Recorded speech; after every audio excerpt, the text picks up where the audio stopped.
Yes and yes.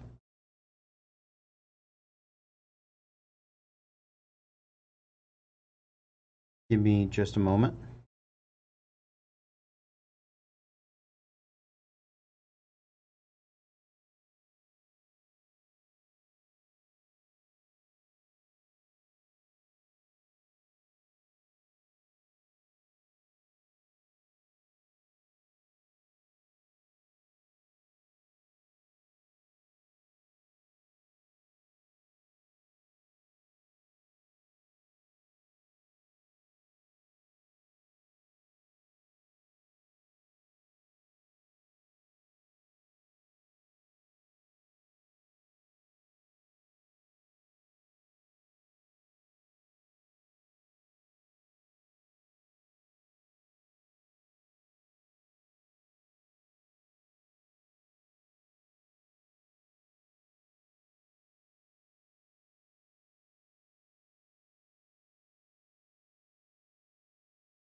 Okay.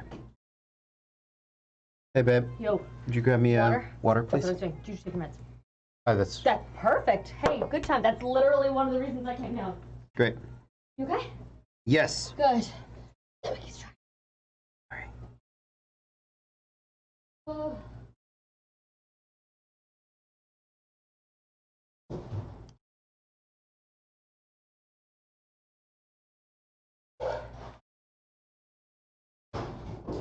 All right.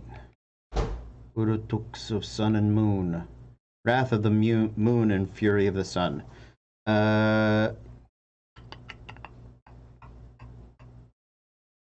So, you're proficient with them. They have the throne property, and they are +1s. And they're mithril, so they don't break.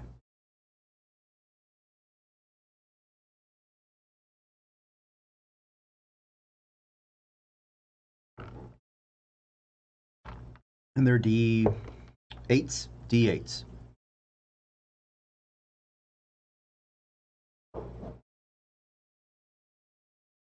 Push to talk. Nice. Yeah.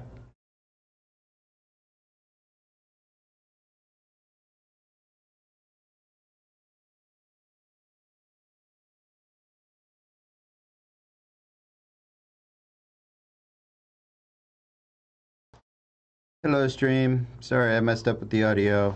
I'm gonna turn it off now. Talk to you guys later. See you in a minute. Bye-bye.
Good evening, everyone, and welcome. We are Random Encounter Productions. I'm Cody Stone. With me tonight, we have... I don't know who's up first. You. That's you. Oh, shit. Hello, everybody. I am Izzy. Tonight I am playing Laroon, the warrior who is Heroic Path of the Quickened. And I'm Caitlin. I'm playing Lucky, the pureblood Erlander Wanderer folk hero. Mm-hmm. Is it me? It is you. It is you, yes. Hi, my name is Steve. Tonight I'm playing Jack, the Powerful, the giant blooded defender, which totally doesn't look like a monk. Cole. Hi, I'm Cole. I am playing Torgan, the Dornish human slayer, Path of the Guardian. All right. And hi, I'm Eric, and I'm playing Valis Inrora, the elf charisma channeler healer. All right. Nicely done. Guys, so this is Midnight. It is a dark fantasy world set in the lands of Aerith. It is very much like the Lord of the Rings. It is very much like Lord of the Rings if the bad guys won. So this show comes with a warning for everybody. It deals with dark subject matters, some racial subject matters, some slavery subject matters, some sexual assault and abuse subject matters. We do our best to handle all of them as appropriately as we can, and in no way are we promoting or trying to cast any of those things in a good light. The idea here is that they are awful, because they fucking are, and our heroes are trying to fight against those things.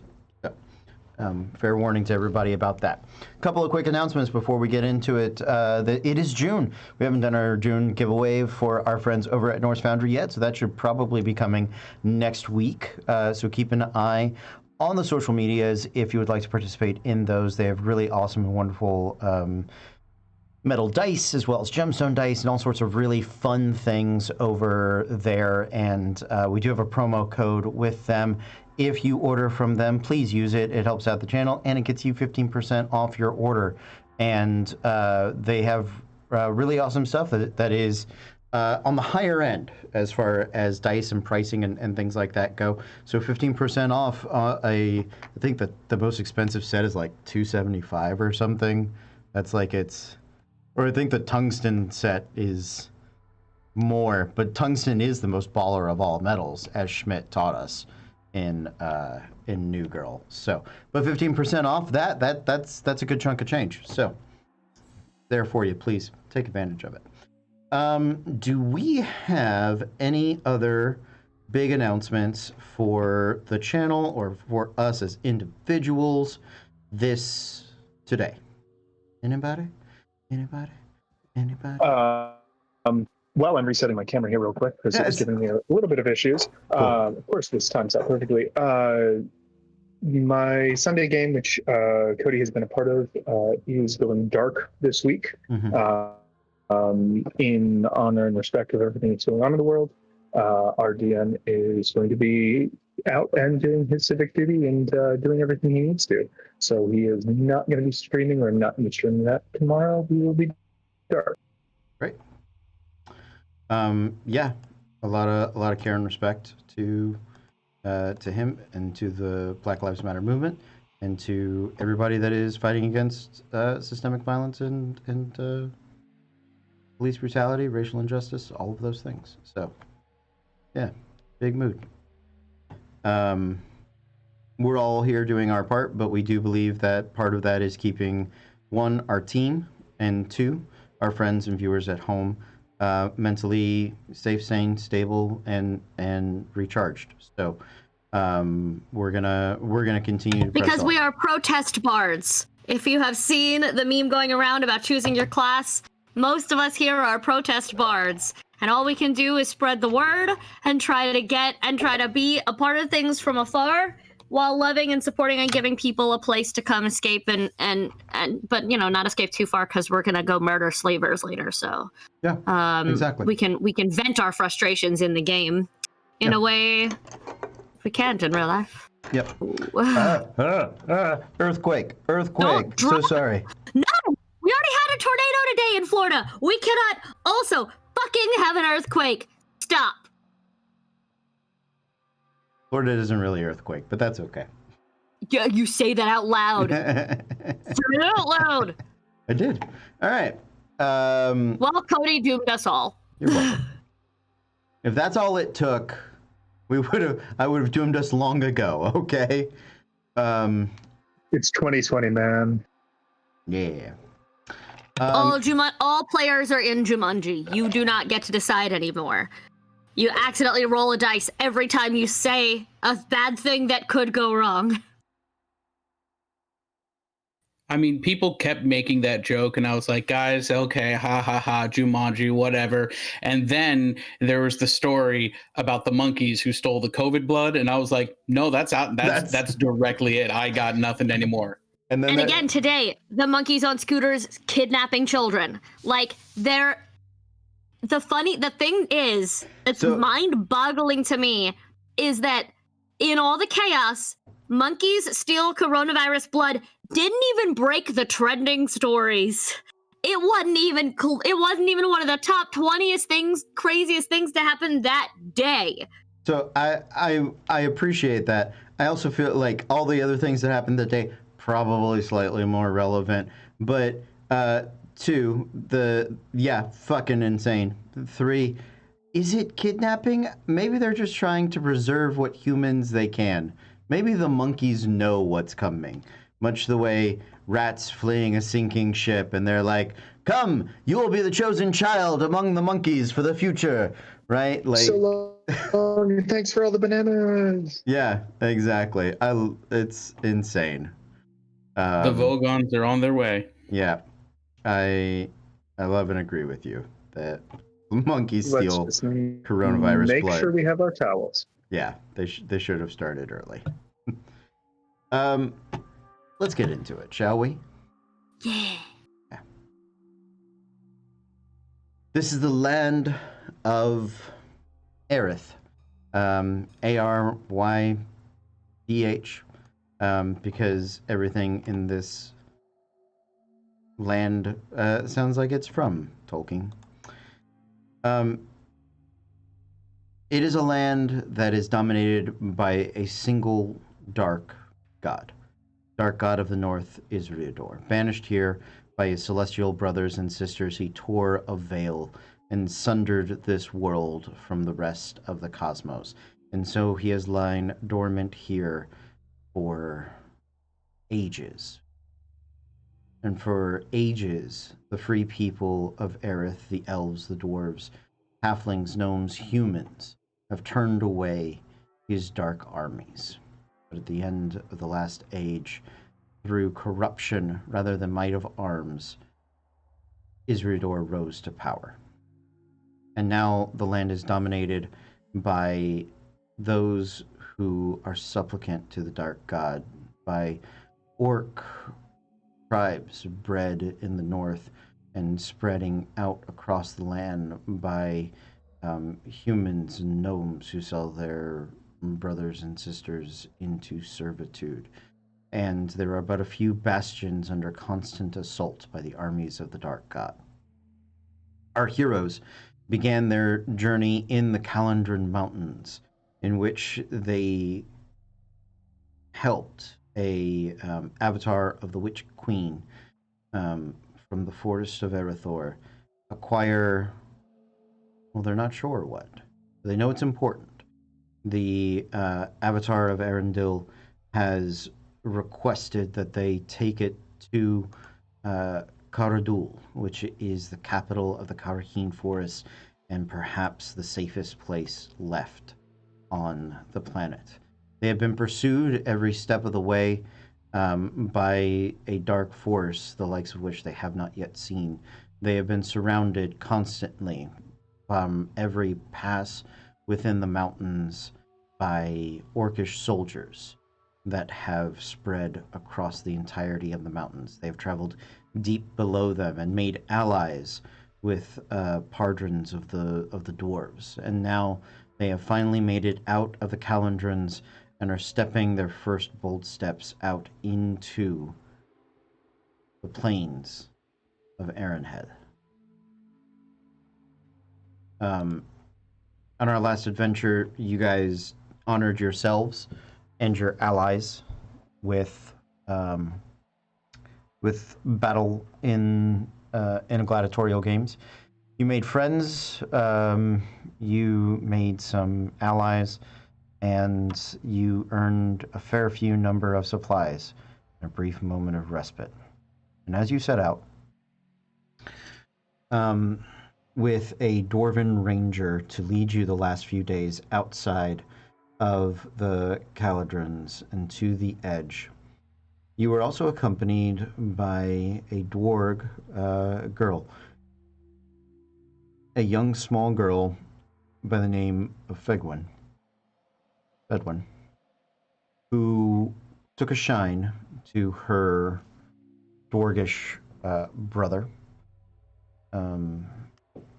the very angry Laroon. She begged for you guys to take her with you, and you agreed. And so you guys are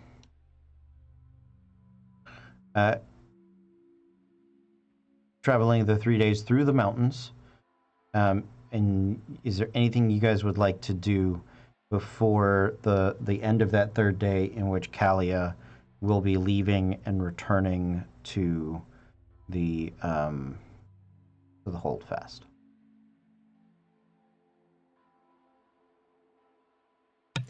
Can we, just to potentially improve persuasion checks during these couple of days, like,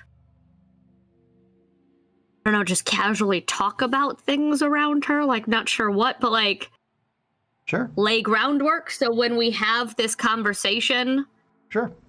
he can get some assistance on rolls or something, like, so we can just, as a group, get to know her, so she'll maybe listen to people in case we all have to roll things. That's all. Like, I'd like to get to know her a little and just like find out more about her, just like chat. Absolutely. What sort of groundwork would you like to lay? Fuck. Hitting me with the goddamn specifics there, sir. Yes. I would like to consult with Laroon on them. I would like to definitely let her know, because she seems to hold me in very high regard, that in almost every fight we've been in, I have almost died. Of just like, hey, it's not safe out there. I will try to protect you, but your life is in danger. Okay. Okay, cool. I'm gonna be a manipulative bitch then. And I'm gonna just talk to her one day about how much I am trying to protect my team. And it's a little harder if my team is trying to protect someone else. But that, like, we've got brave people, that my job is to protect from afar. And it's harder if I can't see my team, and if they're going off trying to protect someone else, I can't protect them. It's kind of subtly suggesting he might be in danger if you stay, but not saying it. I'm not like, well, if someone runs off and he fucking dies, it's not my fault. I'm just like, I take my job really seriously, you know that? They're important people. Okay. Well, it's nice to have people you want to protect. Those are two different things, so let's do them one at a time. Okay. Fuck. Okay. So Izzy, since you went first, why don't you make me a persuasion check and an insight check as you're doing this? You know what, guys? Don't worry about insight. What are your passive insights? Let's see, if you're proficient in insight, plus 10, or your wisdom score plus 10. 13. Okay. wisdom score plus 10 or insight? Mine's a 12. Also Insight. 13. If you're if you're proficient, it's insight. So 13, 13, Great. 12, 17. 17. Okay. Down bottom, Phallus. I believe mine is it's an 11. An 11. Okay. I was about to say never mind, but Shaq saves you guys. So she's not attempting to hide her emotions or state of being. So you guys don't have to roll specifically for insight. You'll gather around the campfire at night, and Shaq will fill you in as you start trying to share what may have been terrible advice. I was like a 14. That's not hard. Like, she's pretty easy to read. So, but yeah, what was your persuasion check, Izzy? A 5. Okay. Fedwin, when you talk about those things, Fedwin's she processes it, but you guys need to how to put this.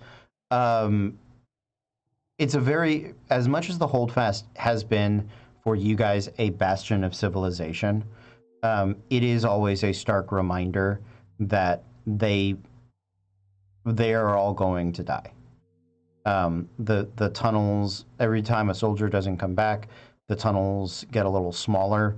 Every pathway is lined with traps. Everything is meant to be buried under the rocks. And if Laroon is gonna die, then in her mind, it's better for her to be there to hold his hand and have a nice face for him to be seen off with, than for him to die potentially alone. So that is Fedwin's stance on that. Caitlin, you wanted to Which fucking flies in the face of my argument, so I will not be making it now. I mean, she can still be a danger to the group. No, I know, but if her stance is that she is going to watch him die no matter what, like, Well, okay, I'll still try. Yeah. I'll still try. Yeah. Yeah. I mean, Okay. yeah, the idea that she may cause his death is one that. Okay. What check am I making? Persuasion, please. Ooh. A 17. Okay. The idea that she may hinder or actively cause his death is one that she had not considered. Oh, thank God. It is one that does shake her. Lucky says it she says it gently. She's not like, you're gonna fucking get killed, kid. Like, she says it gently, but she wants it to ruminate there for a couple of days. Like, while they're traveling. Sure. Well, it's about a day. I'm doing kind of one day for each of these. That's so fine. If anybody else would like to make another preparatory persuasion check, you are welcome to. If you guys don't, that is okay.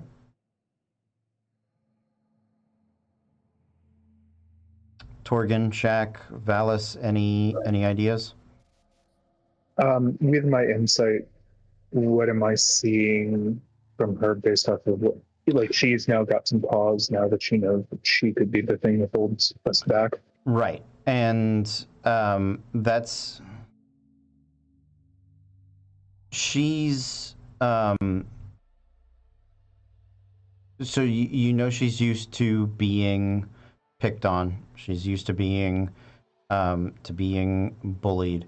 She's very much used to having to prove herself.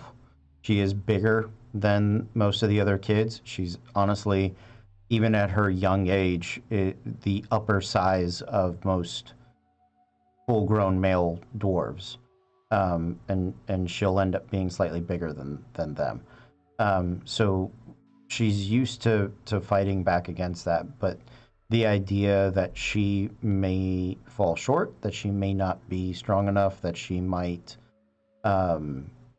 hinder and get people killed, is one that she hadn't considered. The idea that she's gonna die is one that she's kind of come to terms with, because it's a bleak place. Everybody sort of has come to that acceptance, right? But for the first time, other than her mother, she finds somebody that she cares about, somebody that seemingly cares about her, and doing something to injure, hurt, or generally dissuade that person is a new experience for her, right? Definitely. So, I'd like to take a moment and pull the rune off the side. mm-hmm. So I understand what she's thinking, and I will relay a lot of what I've gotten from my insight to you. I want to speak up. I want to say something. I want to look out for her. But I'm not the person. I don't feel like I'm the person to do it, all things considered. Look at me. Think about the advantages that I have here. I can pretend that I'm one of them. That gets me by, that keeps me alive. But I want to speak up. I want to say something. I feel like I should, but I don't know if it's right. I don't know what unspeakable abominations my kind have perpetrated against her, her mother, her family. I don't know. I want to speak, but I don't know.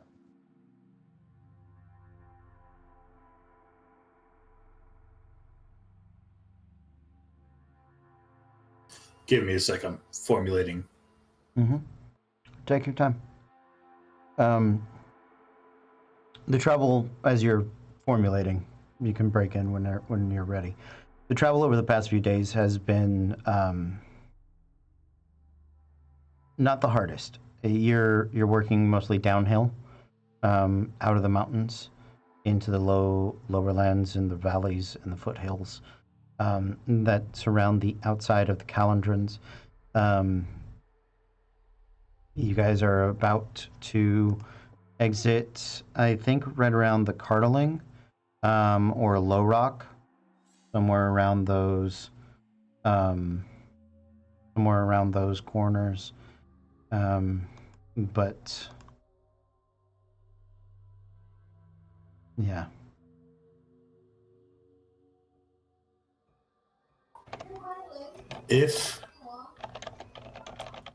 If you want to speak up, if you feel that urge, then please do.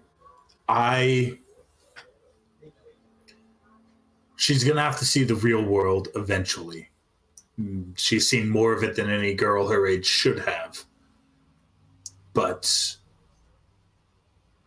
I'm not gonna tell you to hold in your feelings when it's something that will affect you. All right. As we're going, I'm going to try and have my best to have the conversation with her. How much do you know about what's out there?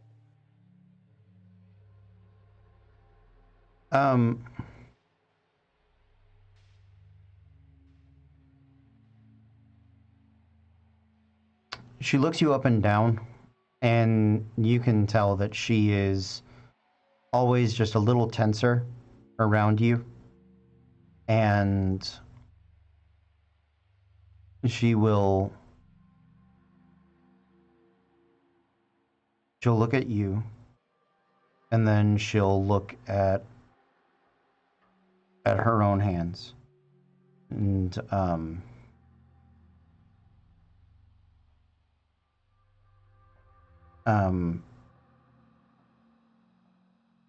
not going to do the voice. She'll essentially say that she knows enough, and you get the meaning that it has been made abundantly clear to her what type of bastard she is.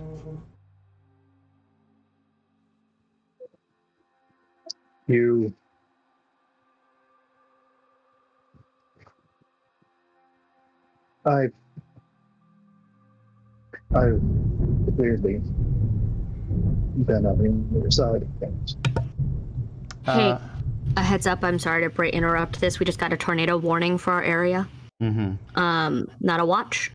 So We've been in and out of them for a while, at least I have. So I'm just like, I'm letting also the chat know we may lose power for a moment because we just got a bunch of new viewers in, and I wanted to make sure that everyone knew that if we flicker, because we just then had a big lightning and thunder strike right over the house. So like, I'm just trying to make sure everyone knows we may have to bamf and then come back. That's all. I apologize. It felt important that we don't get so wrapped up in this that we accidentally die in real life. Yeah, I was about to say that as well. Thank you.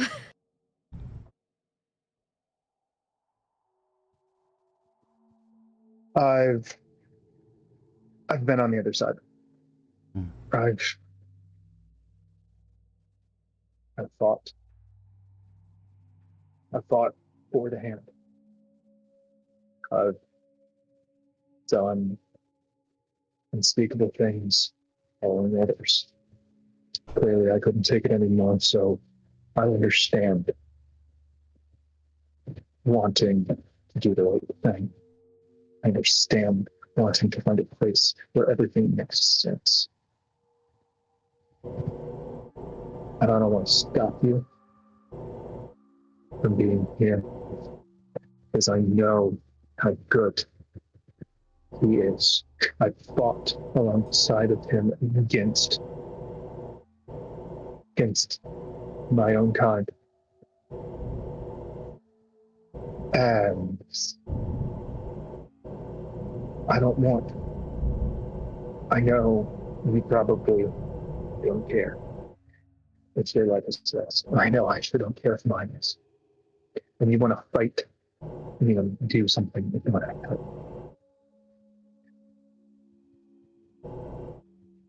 There are lots of ways that you can help. Not let it discourage you if you think that this is the way it's going to be best. But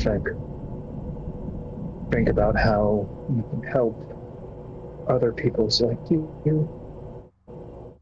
other peoples who dealt with similar things. There are always options and opportunities and ways that you can help. It doesn't have to be on the front line.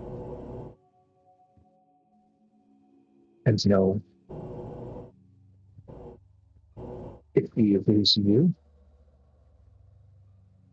it's going to hurt a lot more than any of us. Make a persuasion check. Also, just because of what it is and what I am, it's borderline intimidation. Then I will give you the choice. Yeah, I'm just like, he had the conversation because he's like, he's trying to scare her straight. Yeah, okay.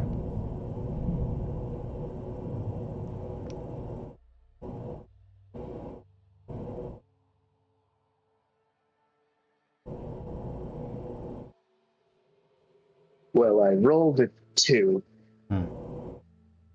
And that means it's an 8. Okay.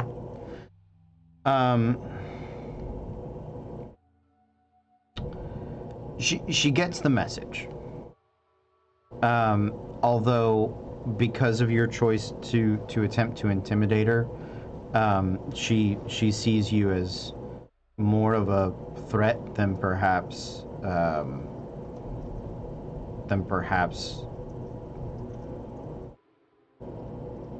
she did previously.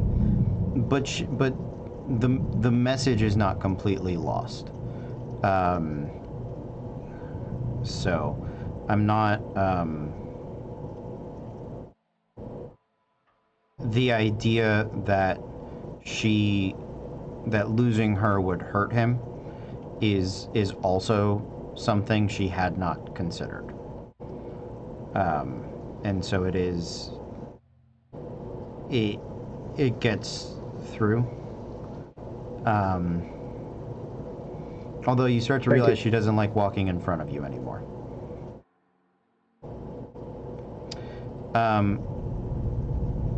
Yeah, Valis, go for it. Yeah, that's... Sorry, Shaq, please. Oh, no, I was just going to say, after he has his one conversation, he's going to take as much points as he can. Do we still have a guide? Yeah, she's the one who's going to be going back in the 3-day time span, and we're trying to send Fedwin with her. That's what I thought.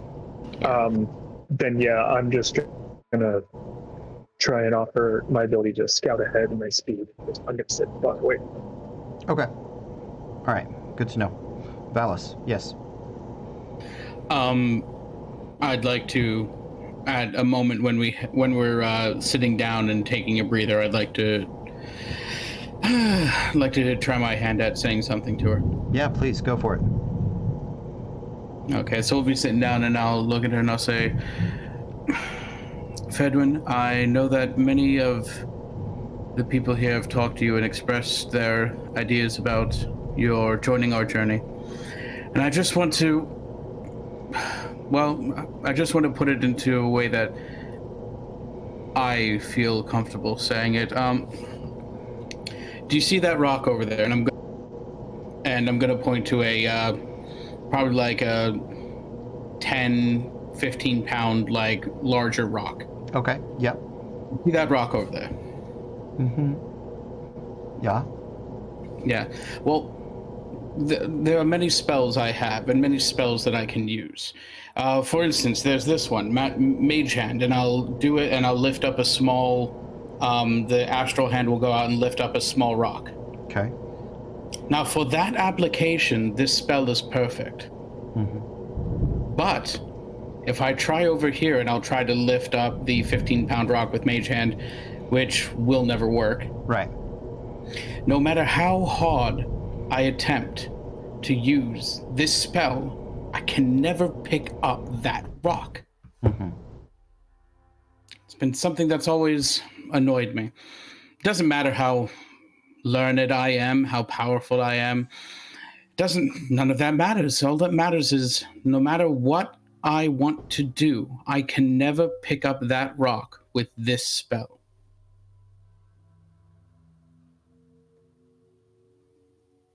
Make a persuasion check.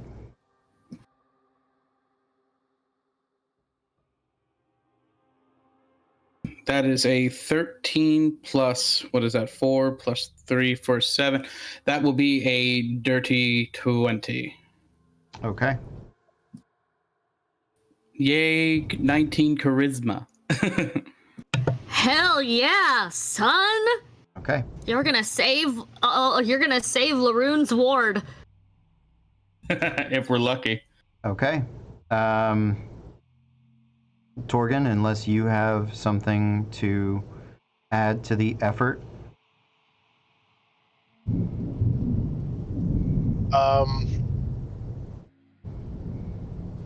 Probably, actually, yeah.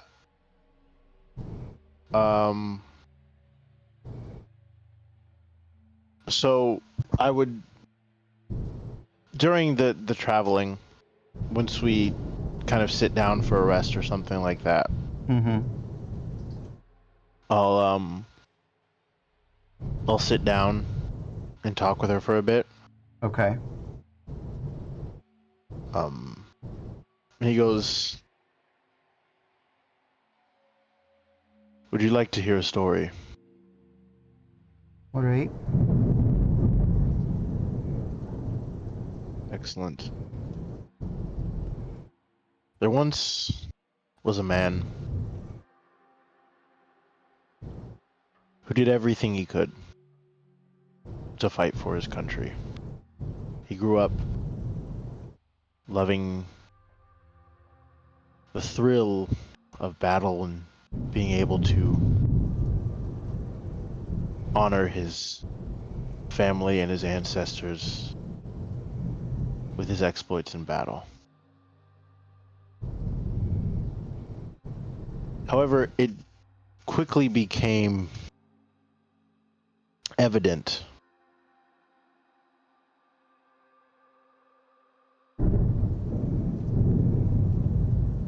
that a life on the battlefield was not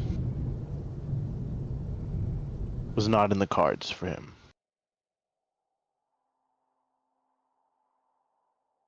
She looks However, at you a he little confused, wondering why not.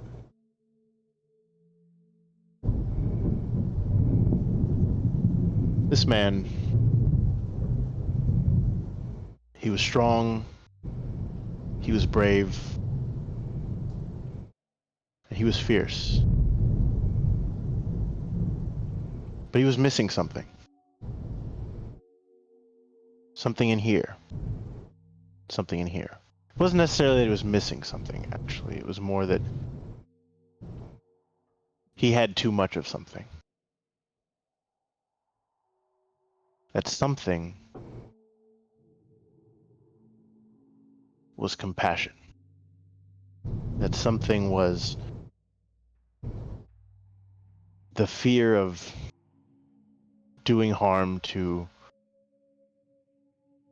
another living creature. Now, put him up against in a sparring match, or put him up against some wooden dummies, probably couldn't touch him. But he would freeze up when he fought something that lived and breathed just like you and I did. And we tried to tell him that maybe, just maybe, this was not the best route for him to take. I tried to tell him over and over again, but he was stubborn, and he was committed to doing what he thought was right. Now, I see in you a lot of the same traits that I saw in him. You're strong, you're stubborn, you're fierce. But in this world, in this land, in these times, my dear, you simply have too much compassion. Make a persuasion check.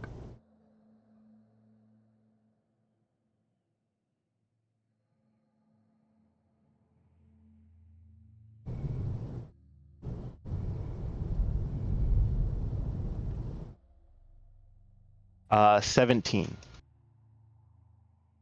Okay. You guys have come towards the end of that journey, and Kalia is preparing to leave you. Laroon, it believe falls to you to make your final argument as to why she should not continue with you guys. And I'm assuming the rest of the party have come to me at some point saying, hey, send this girl back. I'm gonna say yeah. I don't think that they're necessarily being terribly secretive in their discussions with her. So I feel like at some point, Lucky, in her infinite, barely any charisma, sits there around the dinner table with their munch and is just like, you know what sucks? Fighting monsters, it's hard. Like, she's not being subtle about it. She can be charismatic when she needs to be, but right now is not the time to, like, be subtle.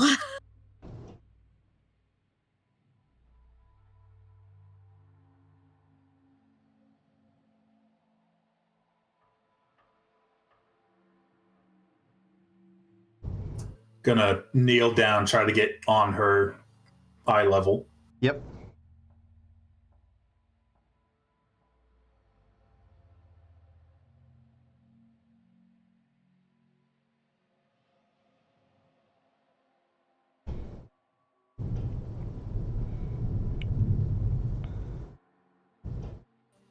Shit, fuck, I'm blinking right now. I am blinking so hard.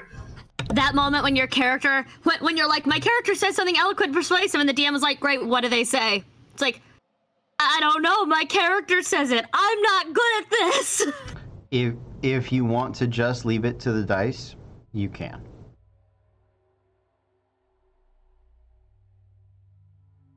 For the sake of keeping the game going, I'm just gonna leave it to dice because I am white noise up here right now. That's okay.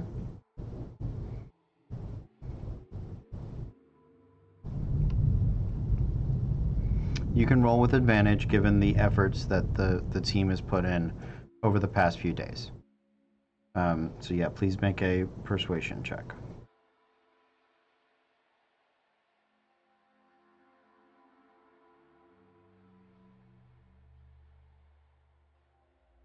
Uh, 17. Okay.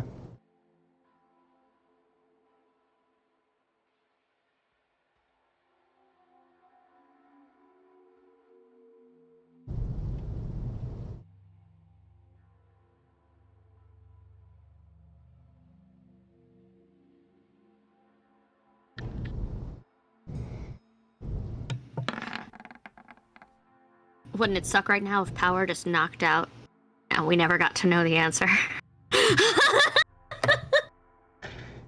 As you guys are, you've stepped out of the Calendrons into the foothills of the plains that surround it. And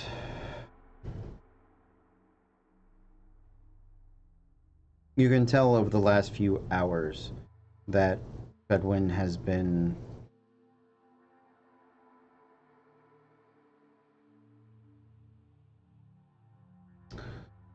deep in thought, sad, distracted.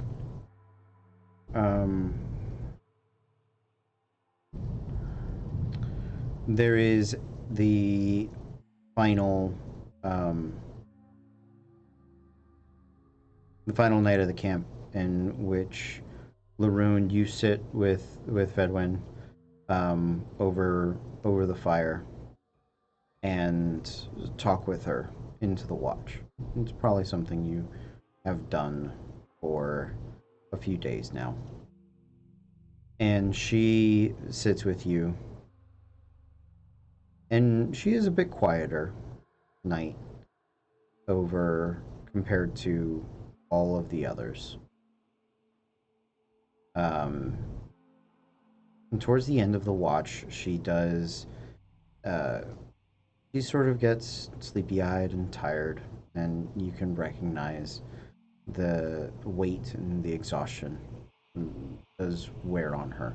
Although physically she seems fit, emotionally she seems strained. And at the end of the first watch, you all go to bed. And come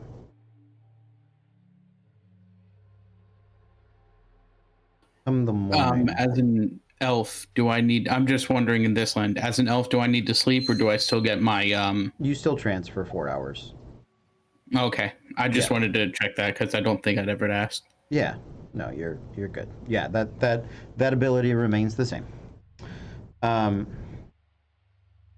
As you guys wake up in the morning, Kalia, who had taken the last watch,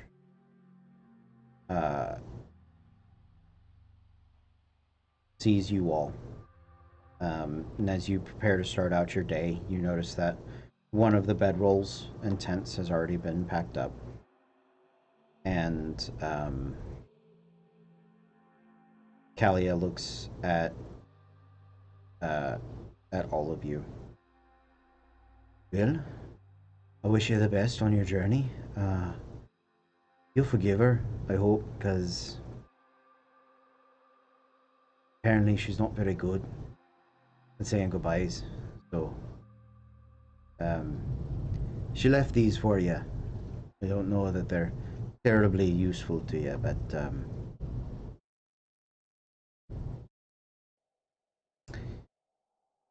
either way, I've got to get going. She's got about an hour on me. I figured it best to give her a chance to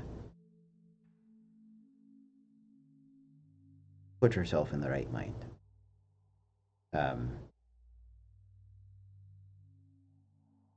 If you survive, you have a home. And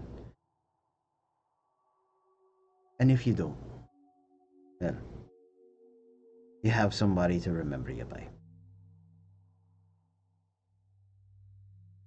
Travel light, my friends.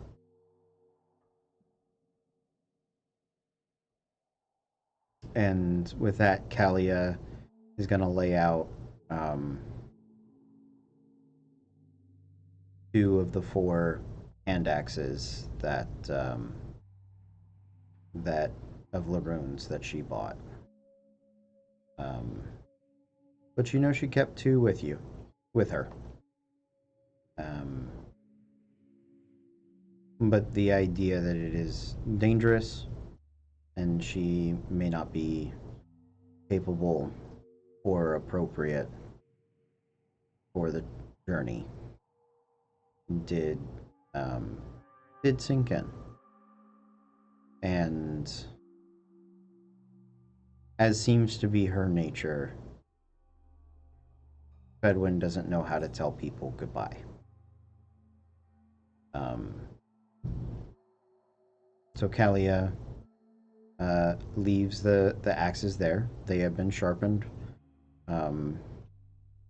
meticulously by Fedwin over the past few days. And Kalia gives you sort of a nod in appreciation. We'll look after her. You did right. Wouldn't be sad. Alright? Alright, well, I best be going. And you got a lot further to go than me. So, take care. With that, Kalia will begin to leave.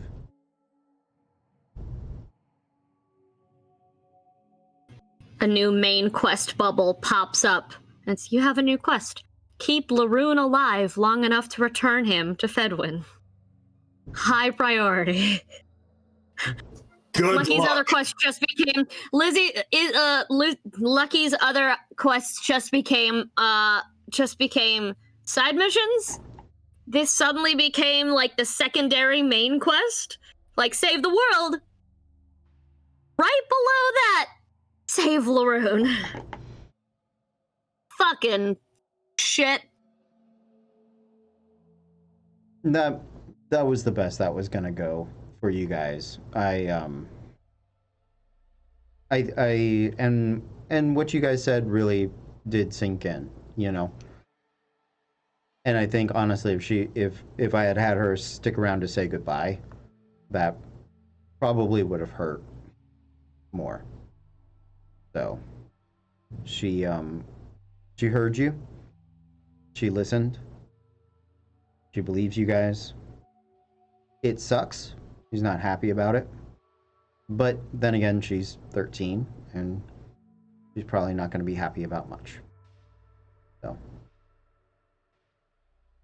count it as a win, my friends. Count it as a win. Okay. Now, on to something lighter. You guys are traveling out across the plains, the wilderness. Everybody make me survival checks. Let's roll some dice. Let's have a moment of gaming.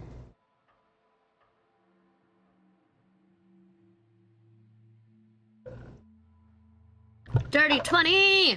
Nicely done. 13. 6. Nat 20 with a +4. Your nat 20 balanced by his nat 1. Ah, the duality of orcs in the wilderness.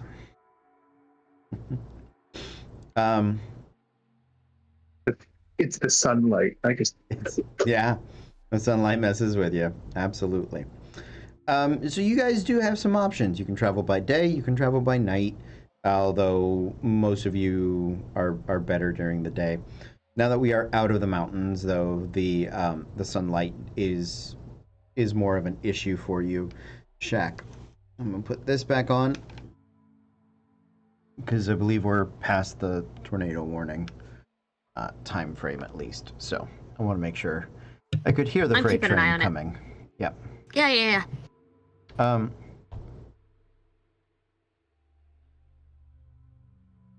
It's been 3-4 days since Fedwin and Kalia left you guys, and traveling through the plains is different, especially for you, Laroon, and you, Shaq. It's far flatter than you're used to. Even the hills, sometimes you sort of climb up and over them just to get a little elevation in your elliptical and a little up and down. On that 4th night, I would like all of you to make me wisdom saving throws. Just as a statement, on every night, Valis would be casting Lehman's Tiny Hut Okay. as a place to sleep. Sound great. That is extremely helpful for you guys.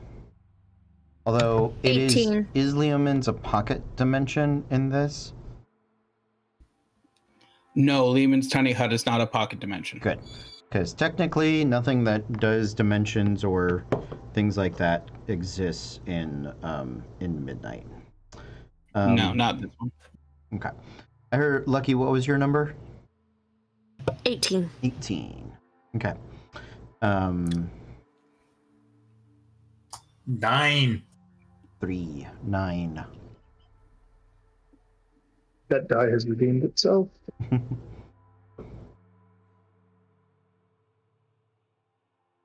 Morgan, what did you get? 19. Okay. 17. Okay.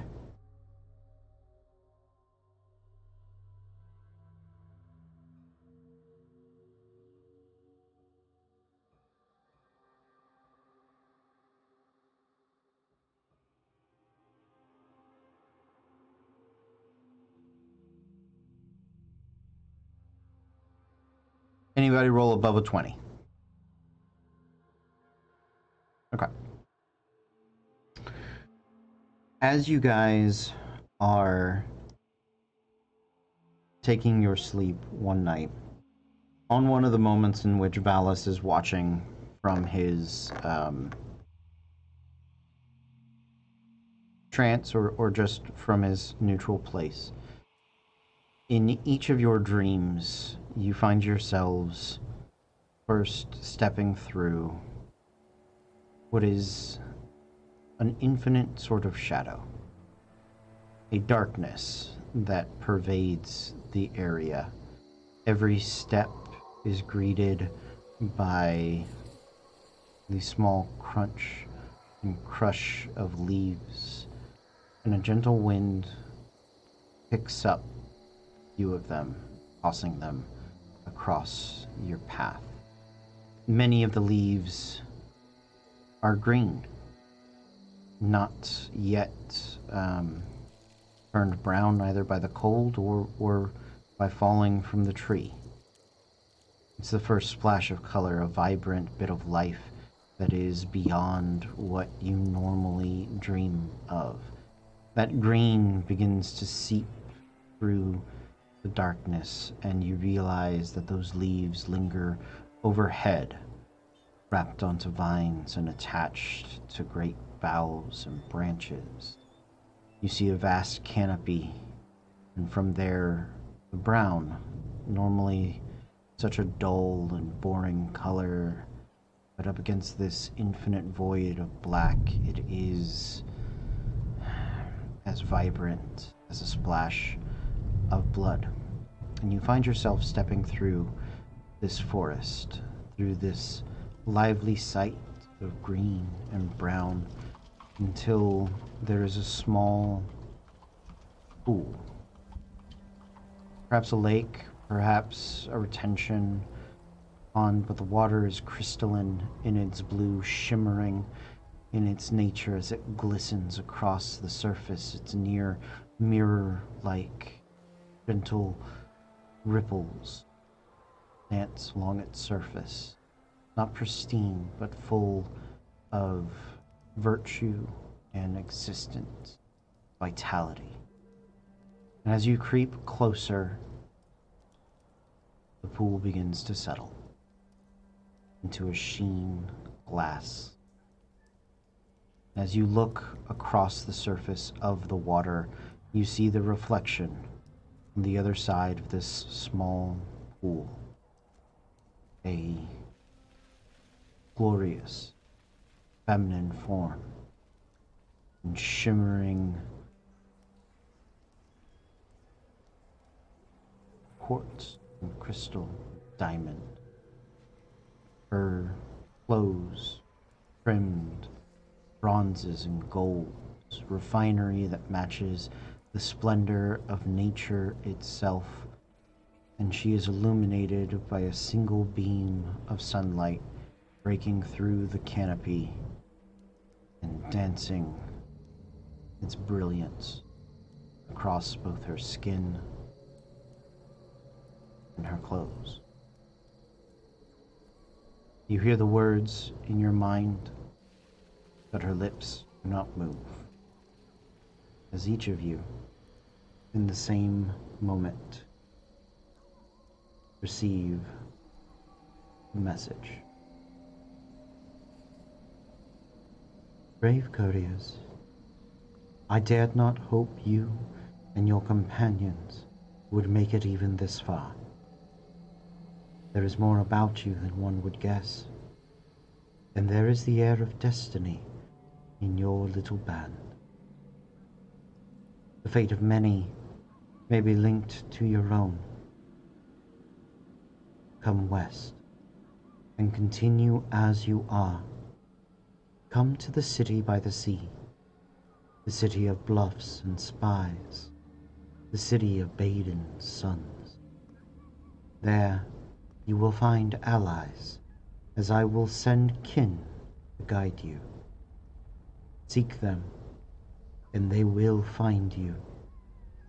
Take every caution, however, as even now you are pursued. Agents of the shadow track you and your friends. Beware these foul hounds, and fly as quickly as fortune may carry you. And with that, as though tunneling ever so distant away, leaves beneath your feet carry you backwards as a great wind propels your consciousness back to your mind and body. Each of you starts awake. The first rays of the dawn spread across your small camp nestled in one of these hills.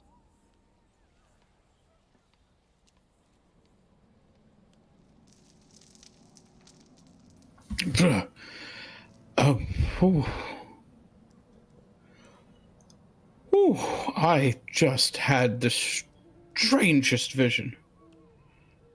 I think it was... Actually, Cody, that's a question. Do I recognize that figure or that feeling of that figure as the Witch Queen? Absolutely. Yes. All right. Yes. I feel like I've just been sent a message by the Witch Queen. So that same thing. The woman. Yeah. Ooh, I wonder why she contacted the two of us. Well, whatever it is, she needs to stay the fuck out of my head. Okay, the three of us. I'm gonna guess probably all of us. You know, I'm coming to that conclusion as well. Poor Valis. He felt so special for a moment. Aww.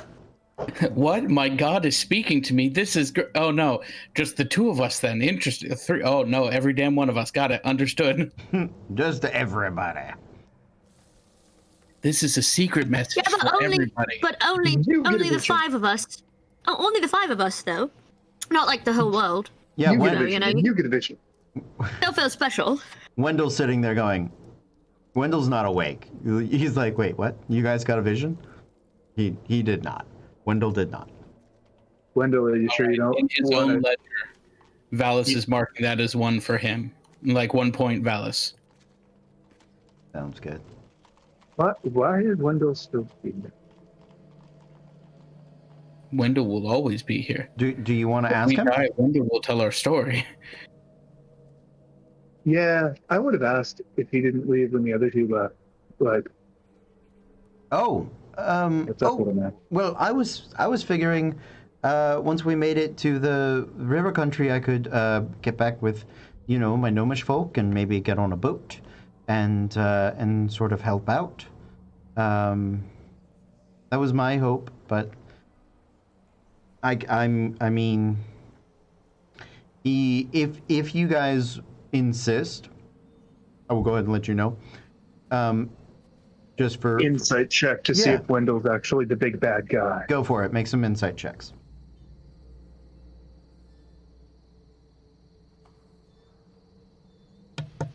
$19. 14. Shaq is going to stare deep into his soul with that 18 plus 7, Wow, 25. Okay. 25. I'm sorry, what was the check again? Insight. We're insight checking Wendell. Here we go.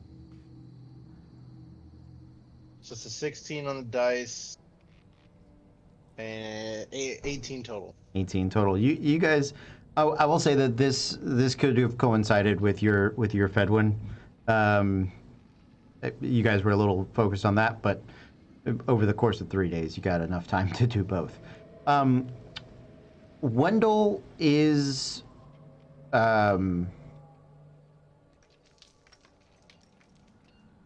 Wendell's old. Wendell's really good at hiding. Wendell is down for the cause, but he is also pretty content to move stuff around, move people around. He did take on the job of transporting Valis and the other avatars of the Witch Queen initially and their guides. But he is without a boat anymore. He's without a clan, and he kind of wants to get. So his whole justification for continuing on with you guys is you're his best chance to get back to River Country and team up with some gnomes and get back to doing his. He's not like, you can't be a capitalist in the world of Midnight, but he wants to help. Running his boat is how he helps, and it's also comfortable for him. Like that's his comfort level. So if you guys insist that he's not welcome with you, he'll turn around and he would have gone with Kalia. but you feel pretty confident that he has. I can't say your best interest at heart because it does come from like a selfish perspective, but he is not actively out to screw you or sell you out.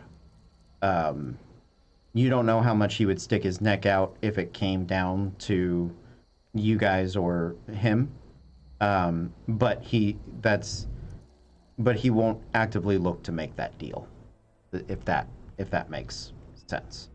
And he is a smuggler. He's a smuggler of contraband. He's a smuggler of people. He genuinely does help.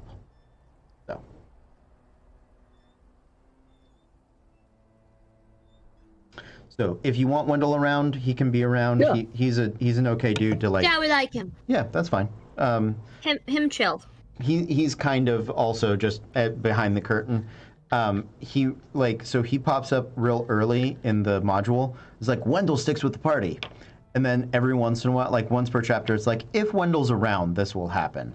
If not, it's fine. So for me, he's just kind of a dude that I can be like, you don't know something about Midnight? I don't know. Ask Wendell. See if he knows something. So you're good. Wendell is Clippy. Yes. Got it. Wendell is Clippy. It looks to me like you're trying to save the world with a special message from the Calendrins to Erythor. Perhaps I can help with that. I'm upset that this hasn't been his voice the whole time now. We gotta scrap the whole campaign.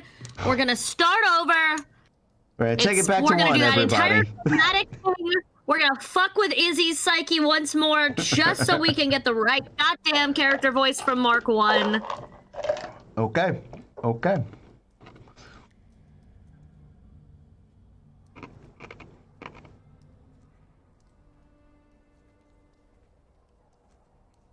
You guys do wake up from the message. Is there anything among it that you guys would like to discuss?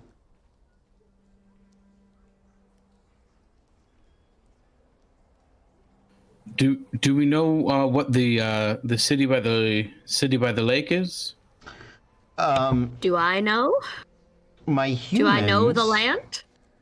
My humans can make history checks.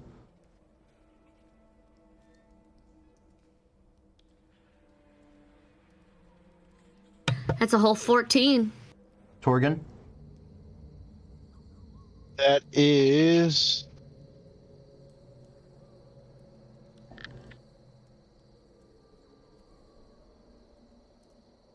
9. A 9. Okay.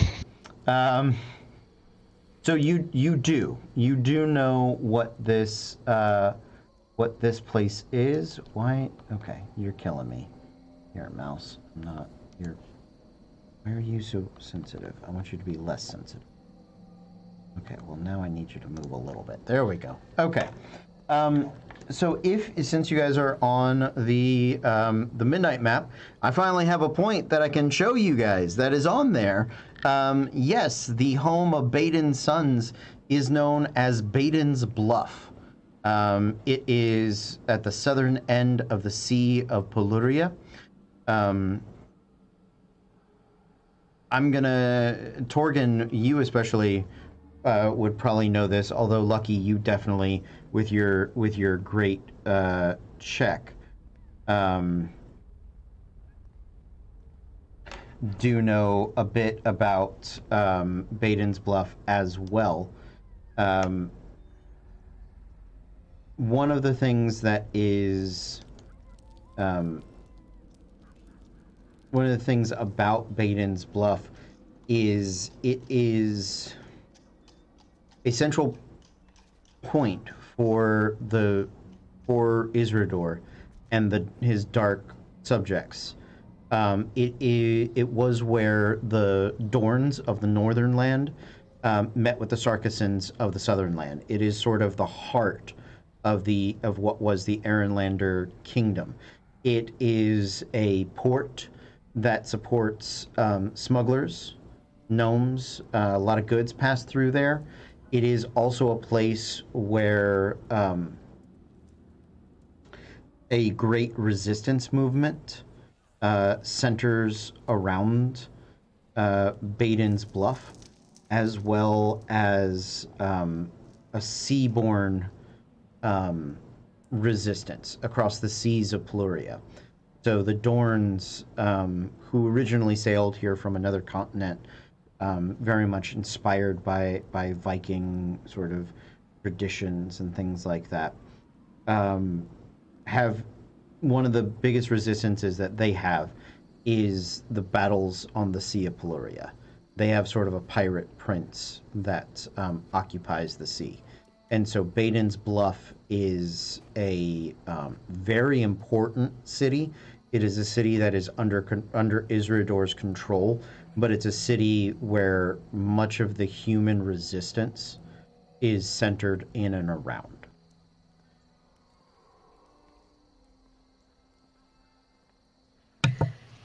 Seems like a place to go make some friends. Indeed. Do we know? I would like to go make friends with a pirate prince, please. But that's more Caitlin than Lucky. Although Lucky would like to do that too. So yeah, it is.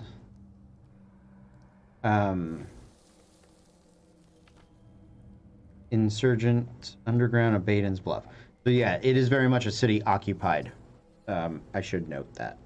So I don't want to oversell it not necessarily its importance, but it is. Yeah. Valis, you had something you started to say, and I interrupted you. I apologize. That is perfectly all right. I was just wondering. I wonder how far away Baden's Bluff is. How far away till we get there? I wonder. 20 to 30 days. That's a heck of a journey. We should probably start. Mm-hmm. Yeah. You guys have been traveling in the rough direction of Baden's Bluff. It is more northward slightly more northward than you were perhaps traveling before. Or no, pretty eastward. You guys are coming out of the plains of Aaron Head. So you go past by Aaron's Head and then on to Baden's Bluff. You'll be crossing part of that river country right there, and that's where Wendell may leave you. But you guys are kind of coming out of this area, going to Baden's Bluff. Possibility that I would have any contacts in Baden's Bluff at all? Yeah, that is a possibility. When you get there, remind me. We'll roll a percentile to see what the chances of them being in town are, because strong Dornish men are either in probably the underground or they are probably on some of those pirate ships. But you may have contacts that are also not Dorns. You could meet an Aaron Lander or... Yeah, I think you've probably definitely... Both of you have probably absolutely been to Baden's Bluff. So with a heading set, you guys begin across the rolling hills and into the open plains. And it is uncomfortable for you, Shaq and Laroon specifically, because for once there are no rocks for you to hide behind. It is just empty, barren, open lands. The grass is about knee to waist height, depending on where you're at, but it is thin grass. It is sharp sort of weeds and dried patches. The earth itself seems to poison the plants that grow here. Much of it is it's the itchy St. Augustine, but super tall. Yeah, that's annoying as hell. It's just... I just got uncomfortable thinking about that. I hate it. Yep. Anybody that ever watches this, and you're not from Florida, you're from a place that has normal grass, we here... Actual grass? Yeah, we here we have very pretty St. Augustine grass, but you can't touch it because it's so sharp, it microcuts you and makes your body itch. So anytime I see people who don't have allergies to grass will develop allergies to this type of grass. Yeah, it's really weird because I grew up here, So seeing things on TV where it's like people are laying in the grass and rolling in it and playing in it, and it was like, that's really itchy. Why would you do that? That's awful. Don't. That's dumb. That's not romantic at all. That's some of when my I tried to northern bring, privilege. that's northern privilege right there. Yeah. It's like that. And when I told Cody that I love drive-in movie theaters, he told me they weren't a real thing, and I was like, "There's one here," and he's like, "Doesn't sound right. No, that's not a real thing." We're gonna go for my birthday. I've decided. I actually went last night to the Silver Moon I heard in it's so good. I want to go so bad. Mhm. I know I want to go so bad because it's like the best way to social distance and still do a movie now. Yeah. It's great. We got One of the reasons and I got was so that I could go to the drive-in and you back it in and then you lay down the seats and you put a mattress in there and you're cozy, because I do drive-in movie theaters bougie. That's not the point. That's not why I turn on my mic. I turn on my mic to say, if you hate St. Augustine grass so much, why the fuck did you get upset that I put new grass in that wasn't St. Augustine? Our HOA doesn't require us to have St. Augustine. I can have whatever type of grass I want. Picked soft grass. It was genuinely because of the HOA. That's why. I don't think that we have a requirement, just as long as we have lawn. That's good. I just They're don't. not super concerned. Yeah, I just honestly because Makes sense. I was just like, I don't like HOAs and Yeah, they that's fair. were giving us shit. That's why. really were. You guys are traveling out across the plains, and who has the highest passive perception among you?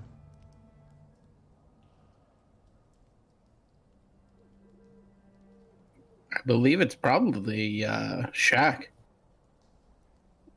There's a distinct possibility. As long as we're going off sound as opposed to sight. Oh, right, because you're at disadvantage because of the daylight. This is sight-based, unfortunately. So my passive perception is 14. Okay. Oh yeah, still higher than mine. Mine's a 13. 14. Okay, make me perception checks then. Here I was thinking that asking people's passive would have been faster. That's my bad.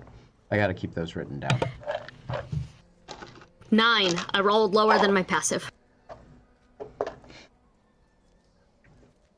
16. Natural 20 for a 24.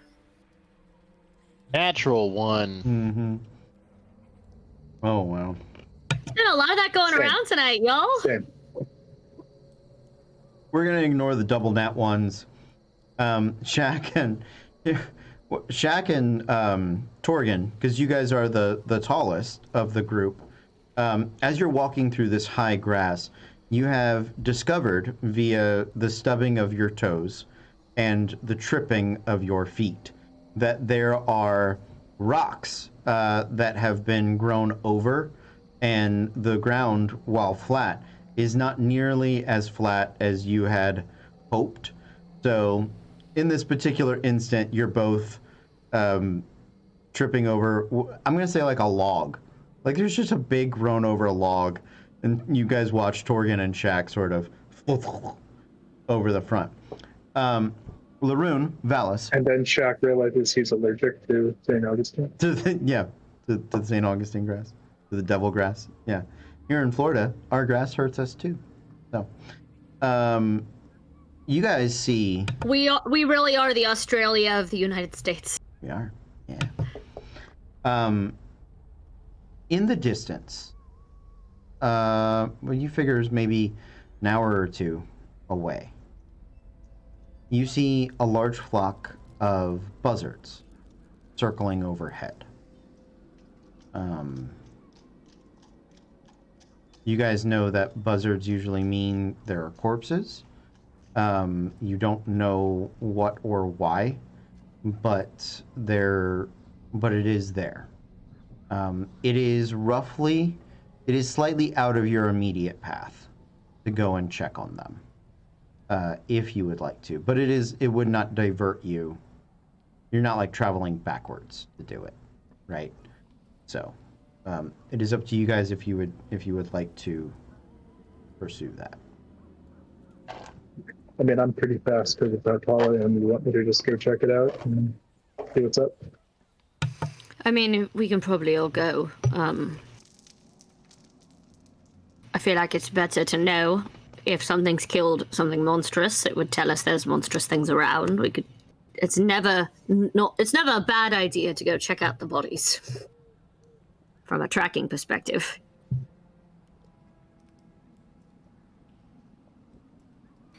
Plus, if there are bodies, we do want to take care of them so they don't come back.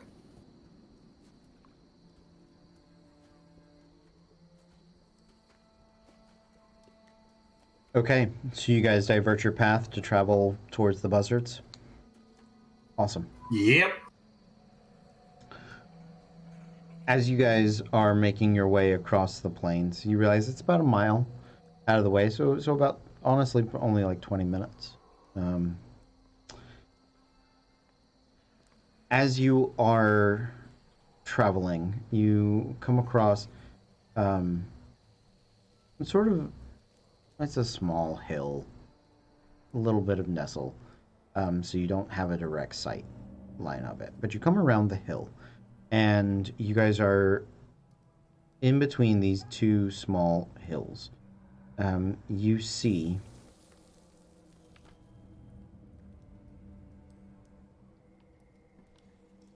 a camp of hide tents, small, that have been trampled. Most of them torn. There is debris scattered all across the grass. And you can see that the vultures are picking at a variety of corpses. The corpses at first look small and childlike until you realize these are the corpses of halflings. Some of them children, some warriors, herders, some of them just animal tenders. Among them, you can see a few orcs and 4 adult wogrens. Make me a nature check on wogrens, these guys. 12. Okay. 7. 16. 15. 16. Wogrens are a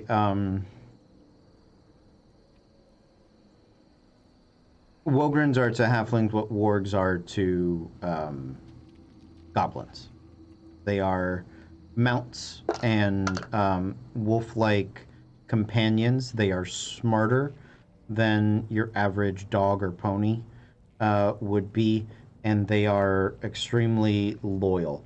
And they are what allow the halflings to have this nomadic plain striding lifestyle that you can see that they keep. As you guys come near the bodies, the vultures will flap and lift off into the air, naturally scared and seemingly behaving in a very natural way, as opposed to the magically signaling vultures that you guys had run into in the mountains weeks earlier. What would you guys like to do?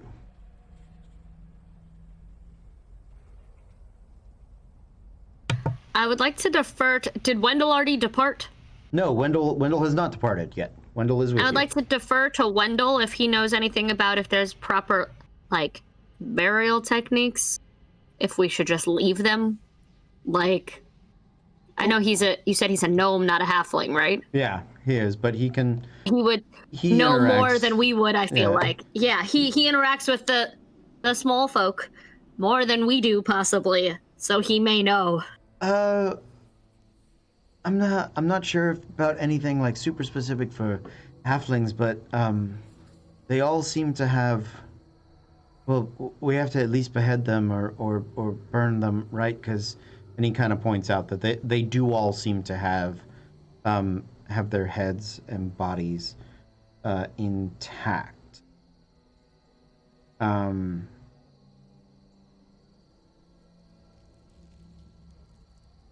What would you guys like to start doing? As cantrip, cast firebolt and start burning the bodies. Okay. Before you Going start around bashing heads in. Okay. Are any of you guys checking the bodies as you are doing this, or are you guys just... Yes, please. Yes, please. May I do that first? Or if Yes. we're just like, wow, just burn it all. Oh, wait, I need to know where they're from. Like, Okay. please, identifying patches, anything. Like, if stormtroopers shot them, or if someone wants us to think they did, like, or sand people shot them, but they want us to think they did, like, let's find out. Why don't you guys make me investigation checks? Natural 20. Hell yeah. 16. Nat 24A 24. 18. Vax is rolling good tonight. Okay. 4. Yep. Off 20. Nice. As you guys are looking through the bodies, you learn a few things. The camp is large. It's a pretty good-sized camp. You estimate that there would have been about 50 to 75 halflings that would have lived in this camp. And so you count bodies that are only maybe quarter to a third of them. You also realize that the livestock, any metal goods, or food stores have been taken as well. There are drag patches through the grass that you guys can follow. As you can tell, this place was raided, and the other people were most likely taken as slaves. The decomp on the bodies looks like it's been a couple of days. Not enough for them to rise up as fell just yet, but getting close. As you guys are making your way through, checking on all the bodies, you realize that one of the Wogren isn't dead yet. That she is barely holding on to life. Make a medicine check, please, or nature, either of those. So you would need a medicine check to revive her, or for some form of magical healing. Until Eric gets back, I will try medicine check, and if that fails, I will let him try some shit. Okay. Can I help with that? Or either, if you're proficient in medicine, you can help. I don't think it's something... Matter. Oh, okay. Natural 20 again. Yeah, absolutely. Different die. The luck is with Lucky tonight, y'all. Good. Puppy friend! I need you to make a animal handling check as well.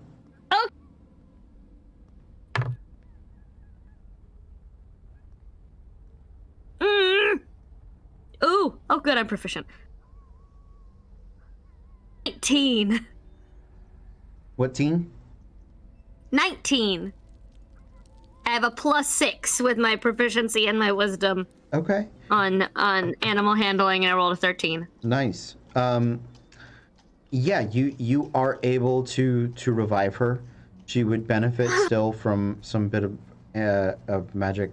She immediately is standoffish and It's okay. and skittish, but she is conscious. You see Lucky treating her with more care and calm patience than she's treated any human or humanoid we've run across. Because animals don't understand. They don't understand intent and intention. They only understand that emotion that's there. And so she is just very soothing and very, hey, it's okay, we're fine. She's gonna do her best. You are able to take her from skittish, potentially aggressive, and help her to at least be calm. She's very leery about being too close to anybody, but she'll eat a little food that is offered. She doesn't go running away. She kind of sticks around and keeps an eye on you guys. But she could Whoops, I just went full ranger. She could still benefit from a small amount of magical healing, or some days of rest.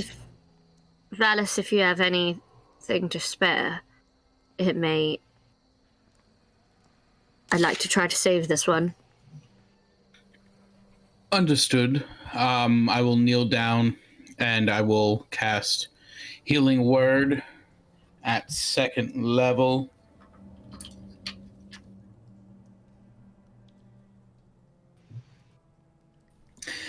That was 2 1s on D4, so it's only going to be 6 hit points. So, still a very good amount for an animal friend.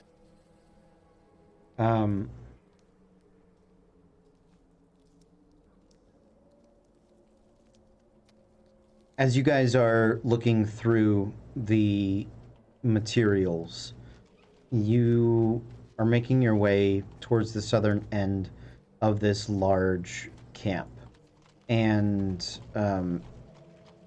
you see piled up a stack of sticks and leathers, and there is an odd, taller pole jammed into the ground, not at an angle that any of the other tents have been. This one sits perfectly up and down. And it is, as you start to get closer, you realize it's not just one of these tented poles. It looks like it's a bundle or a batch of them that have been lashed together to create sort of a more of like a pillar, a hardier body to it. Who, if anybody, would like to investigate that?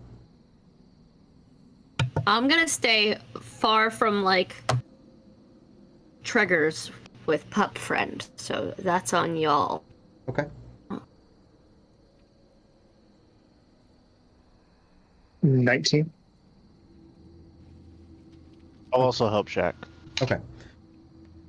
Shaq, as you and Torgan are making your way over there, you can see that there is something tied to this large pole.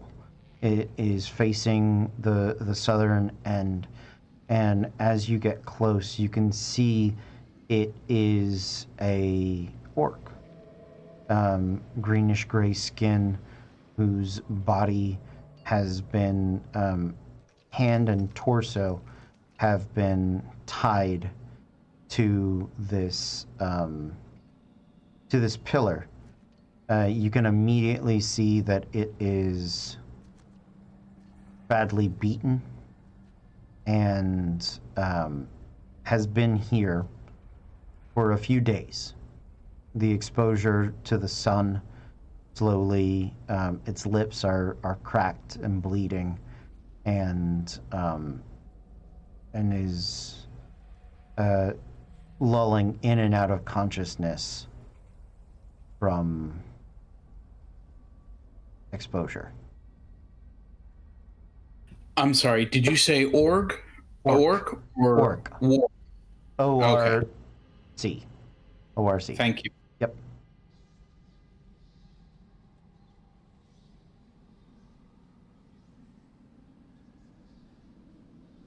Jack, you are the closer one. Or Torgan, both of you. You both came over. What would you like to do? I'd like to go over and investigate. Okay. So I rolled high. I was investigating, and I'm going to go over cautiously, looking at what's going on. okay.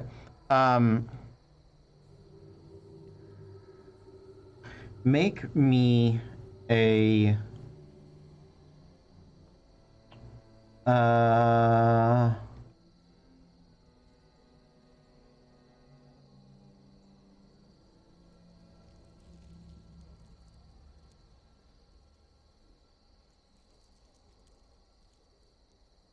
So he is still unconscious. I will let you know that. As you are looking him over, you see he has a wide variety of injuries. He's badly bruised. You can tell the swelling on the face as well as on his torso and body. It looks as he has. You would recognize the softer undergarments of somebody that used to wear armor, although his armor has been stripped off of him. You can see all along his arms and torso there are shallow cuts. You think done by a knife.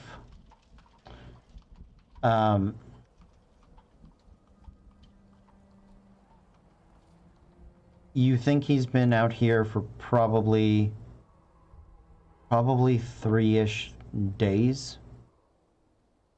You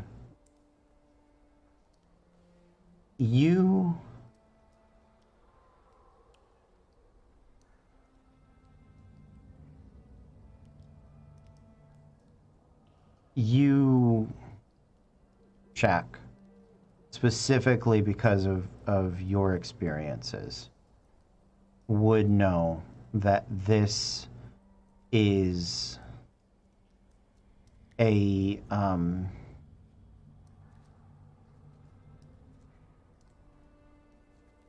it's not, I'll call it common, although it happens rarely, but when an orc betrays the rest of the warband, they will usually beat the shit out of them and then leave them to be feasted upon by the fell dead, by the creatures that they thought so worthy of protection that they would turn against their fellow orc.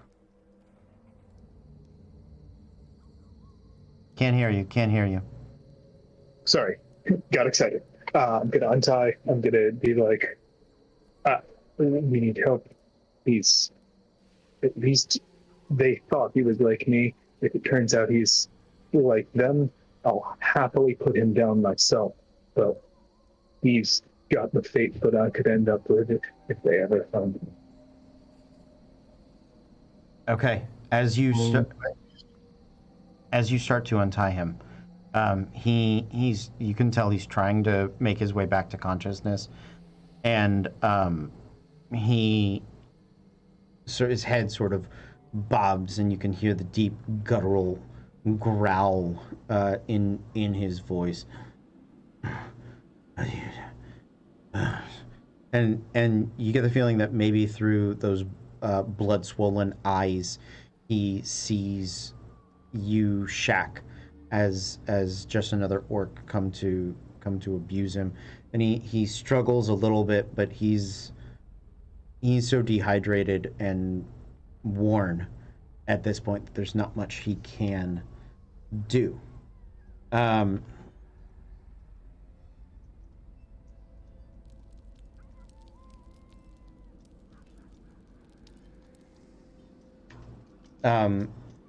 You guys will need a medicine check or magical healing to wake him up. Okay. I will go ahead and shoot another. In this case, I'm going to use my Cure Wounds at 2nd level on him. Okay.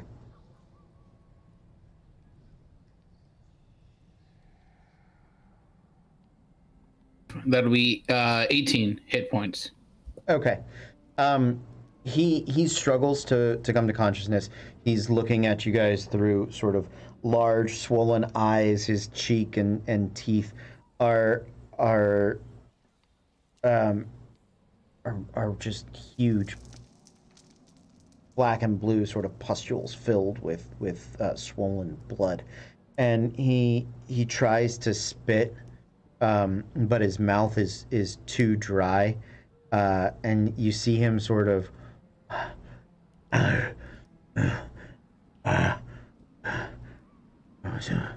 Who are you?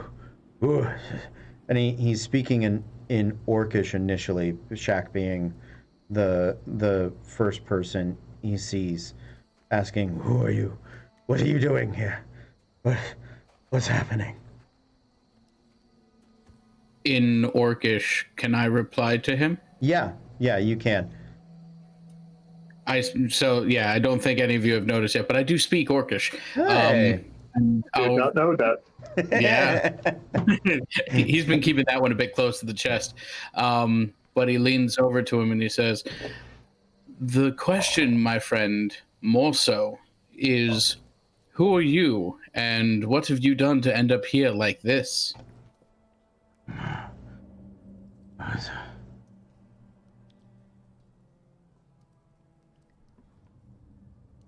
He starts to look up at you, struggling to make out who you are. And when he recognizes you for that there's a not orc here, just even that, he looks surprised. He looks surprised that he's not dead. And Shaq, have you undone his bonds at this point?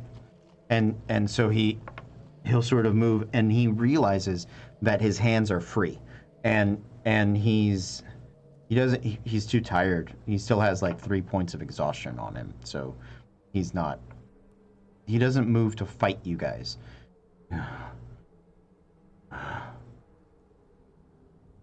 Not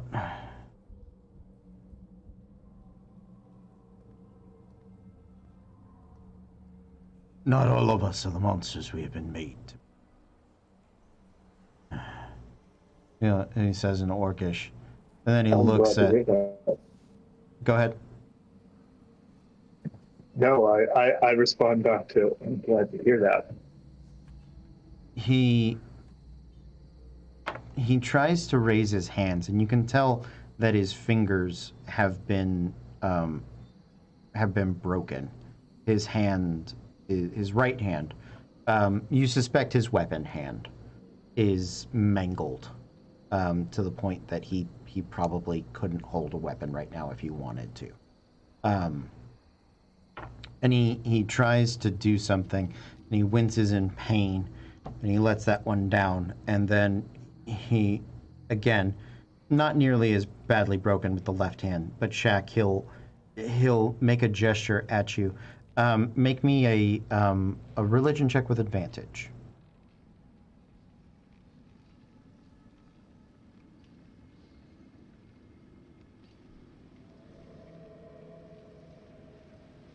An 11. I'm gonna give it to you because of your character and who you are. He doesn't do a good job of making the symbol, but you recognize it's a hand sign that mirrors sort of a W, and it is a sort of underground symbol among orcs who follow the White Mother. You're not super familiar with the White Mother. You probably haven't had a lot of exposure to the actual tenets, but you know that they are orcs that when you were a part of the army, the other orcs hated. They were traitors, and they were they got this sort of treatment.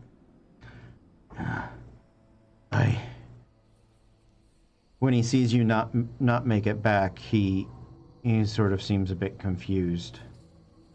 Yes. I'm a different kind of trader. Okay. Well. And he kind of looks around like, who am I to judge? Okay. Like, I got fucking tied to a pole and beat to shit, man. Like, he's like, okay. Well. You have water, please. Just a bit of water.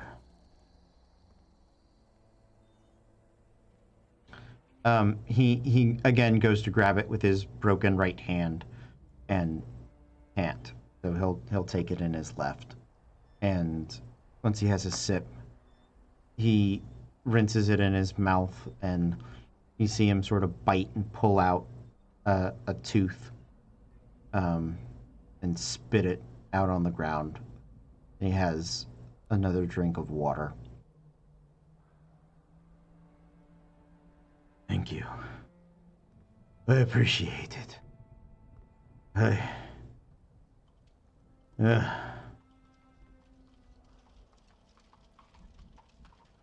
I was here, part of another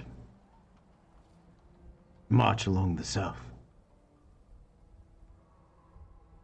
Just another raid. Another village.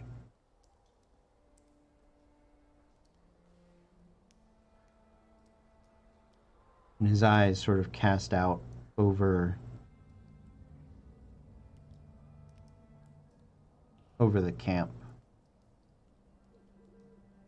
Turning his head back around, he slumps, sort of forces himself back up.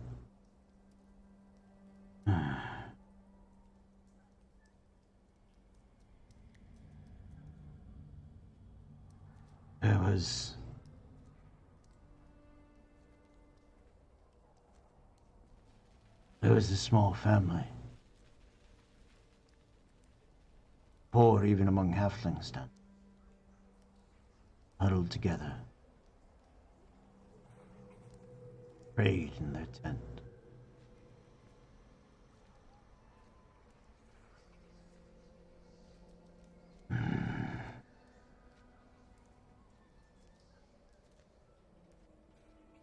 I had seen the visions of the White Mother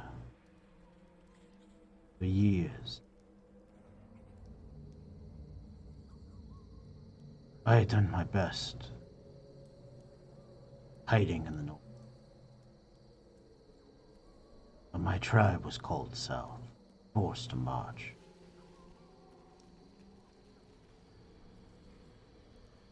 Occupy a city, ride a boat, travel to the lands of the Starkers. So down we stretched. We saw the campfires in the distance. The commander gave the order for us to gather together. Blood boiling our veins.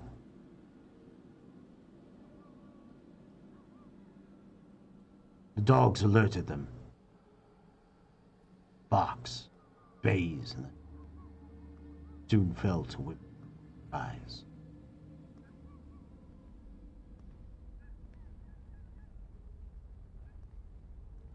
I slowed, attempting to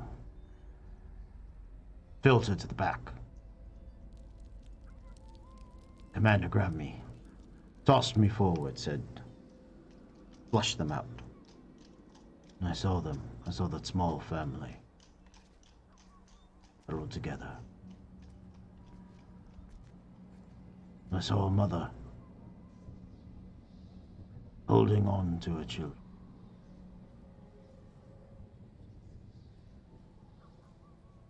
Such frail little thing.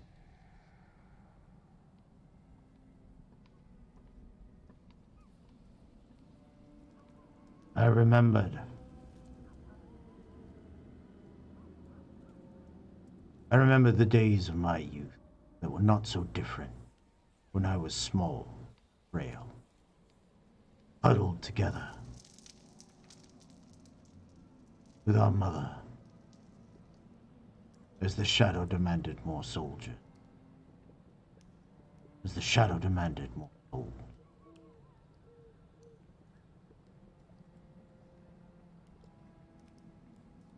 And I always wondered, what would come of us? What comes of us when the shadow has no more need for boots to press onto the backs of such tiny things? I told them to be quiet. Get low.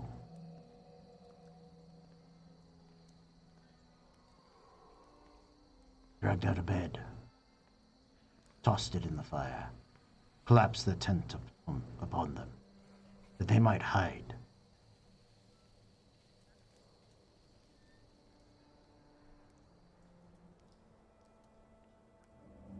Commander rode the war beasts, dragging the carts over them, trampling them beneath. My eyes went red. The fury filled me. I struck as many a mighty blow as I could.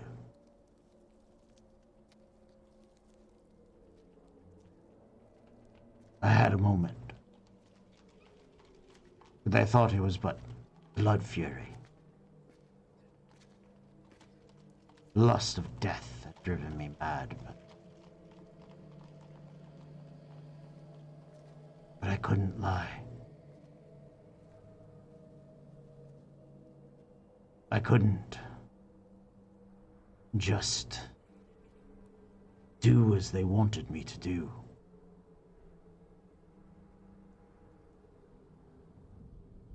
I couldn't hide something so small and fragile, and so I raged against them.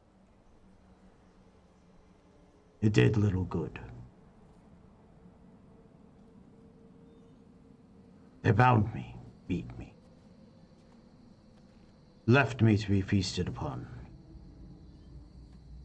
by the family that I had hoped to save.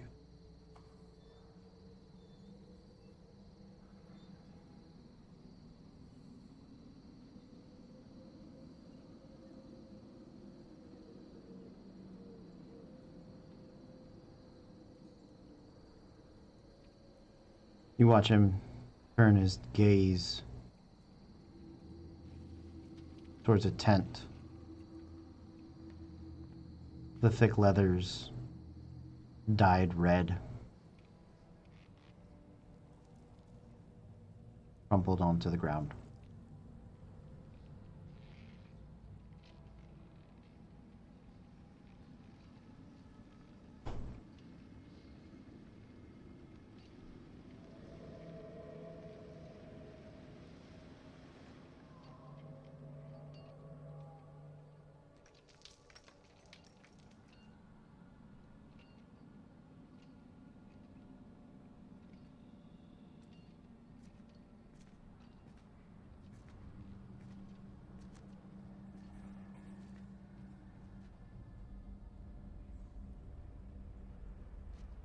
So then, what will you do with me? What will you do with Sodric?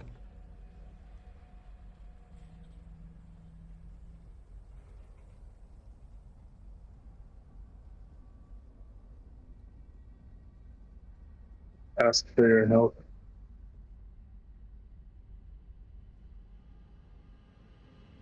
Help in what?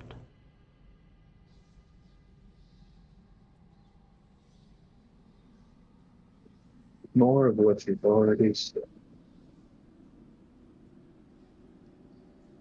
Standing up against this. A lot of my experiences They're very much the same, albeit there's no very little. But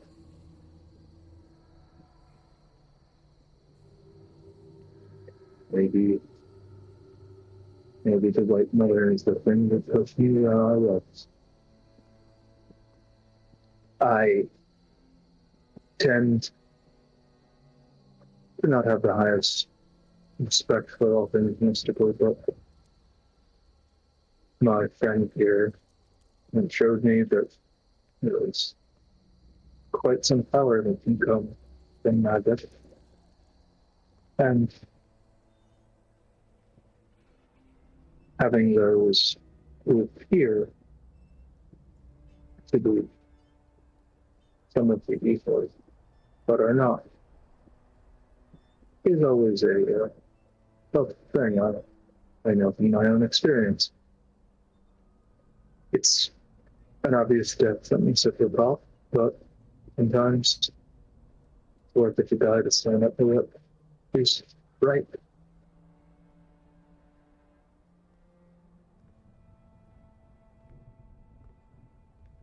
He'll nod.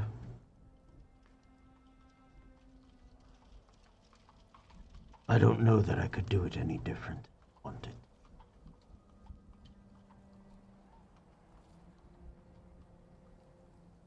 I'm gonna pick him up. He winces in pain, Yeah, as you do. no, I do, and I say, you had your little thing, I have mine.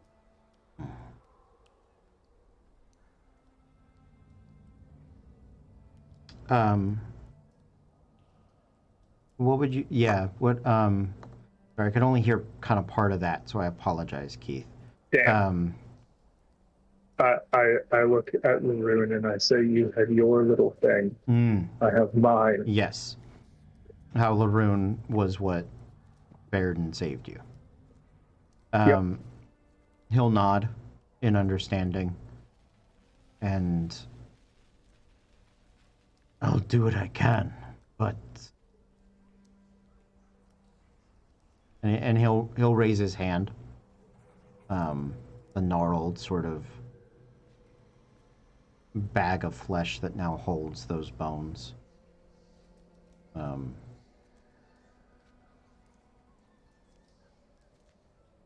assuming that's far beyond what my cure wounds can take care of. Make a Arcana check.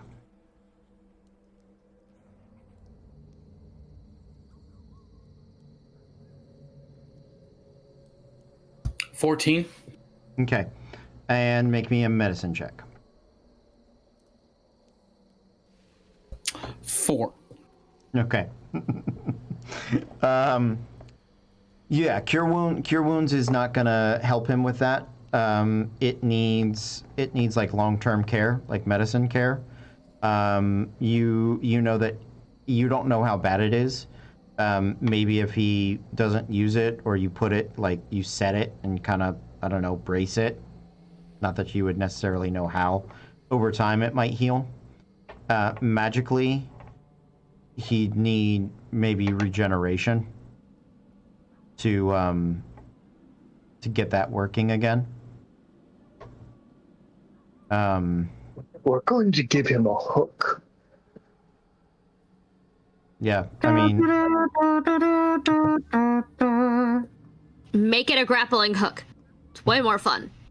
No one gets grappling hooks for hands, and they all should.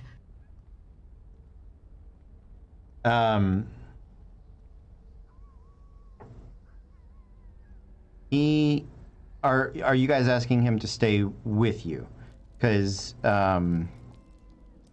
he seems a little cautious, and all he one, you guys said about destroying the bodies.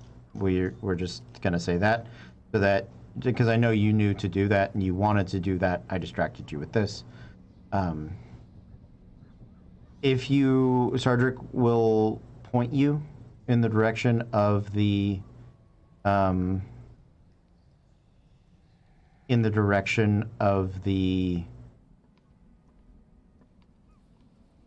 patrol of the people that raided this camp. between that and the tracks, you could track them and try to free the others that that were taken.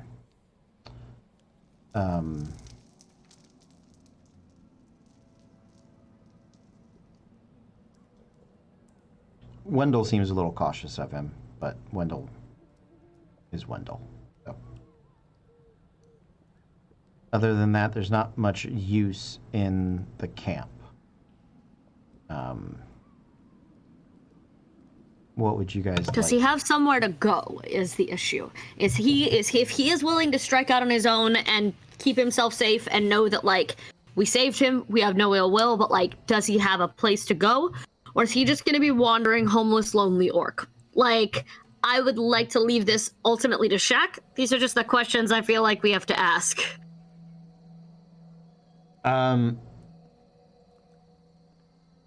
Because if this is regular D&D, I'd be like, we have a stronghold in the south. Go to our friends. This small girl child will be waiting for a note from you. But this is not it. Yeah. So that's not the place to send him. Yeah. No, sending him to the Pardron Hold is not a great not the place. answer. No. Yeah. No. And I know that. So, like, I'm asking the questions that I feel need to be addressed in this setting.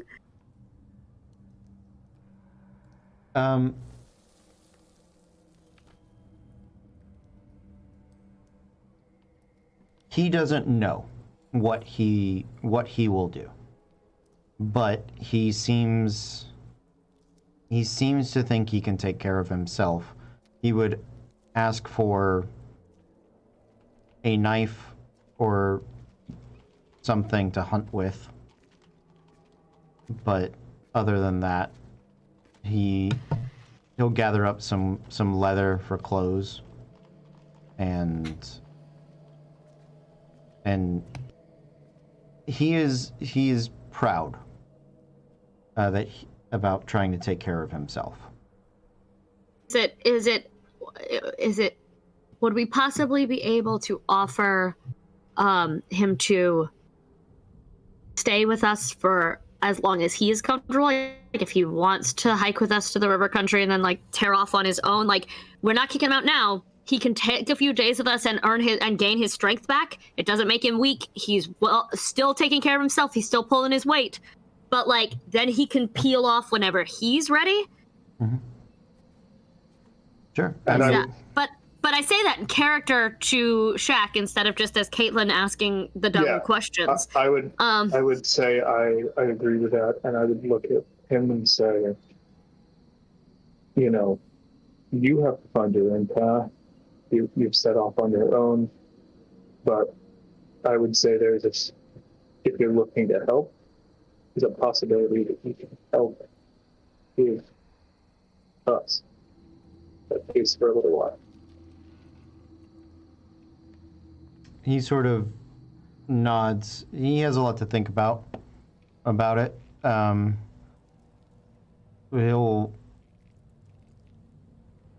appreciate it. Do you His voice isn't one I can do for very long. Do you intend to set out after the Mother Blood tribe?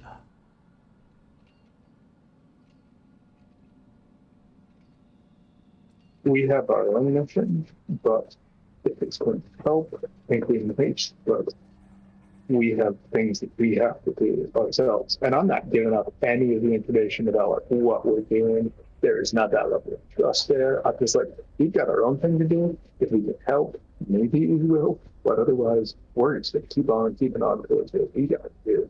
He doesn't press about what you have to do, but he doesn't have let's see, he's not sure how far they would have gotten. He knows that they one second.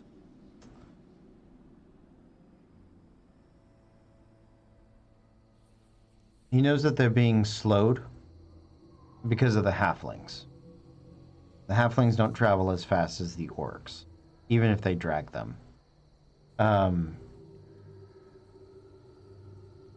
They've got about a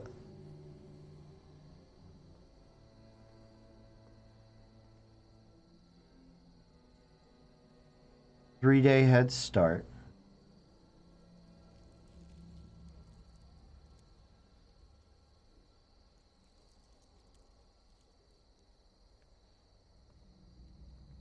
Make me survival checks.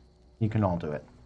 And Ranger, since we're in a land you know, I think you get advantage. Right? Yeah, I do. Good.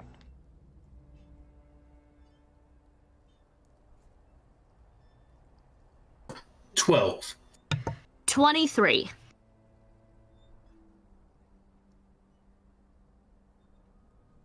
16. 9. Okay.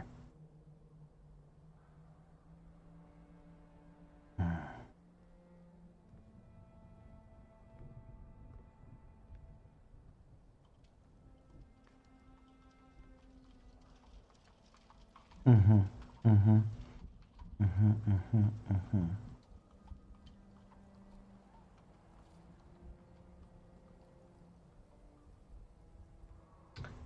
You guys think if you march hard, with them being slowed by the halflings, you would overtake them in about 5 days. And 5 days would be a couple of days before they would reach the larger orc encampment. Once that... How many orcs? Say what? Is this on our path or a divergent? It's a detour, but not completely divergent, right? Give me that GPS. This adds 6 minutes to your time, and then it's only 6 minutes off the route, or this is a half hour off your route, and then you gotta come back. Like, adds 3 days to your journey. Total, that's not terrible. Yeah. So he can let you know there are probably a dozen orcs that are moving these 50 or so halflings. Standard garden variety orcs, or do we have some of the larger boys we've seen? No. I'm gonna do the thing. I'm gonna do the Aragorn. And I'm gonna lay down on the earth with the ear to the ground and find out all that information. How many there are, their sizes, how recently, all the things. Like, tell me all the details. Let's go. Yeah, you can save your ability because Sardric can give you most of that information. Fair. Well, that's fair. So yeah, go ahead and save it. There's about 50 halflings. He suspects about a dozen orcs left. 6 of which are sort of the scouty variety. So sneak attack, a little stealthier, a little trixier, right? And then 6 of them are troopers. So they are the tougher, hit harder variety.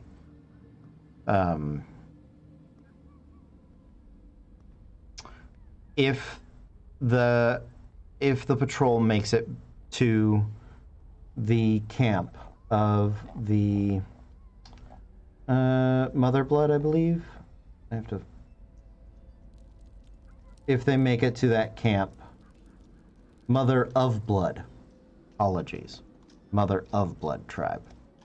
If they make it to the Mother of Blood tribe, the numbers quickly shift to an astronomical sense, right? You're talking 50, 100, something like that. So, if you want to save these halflings, you have to stop the patrol before they make it to wherever they're going.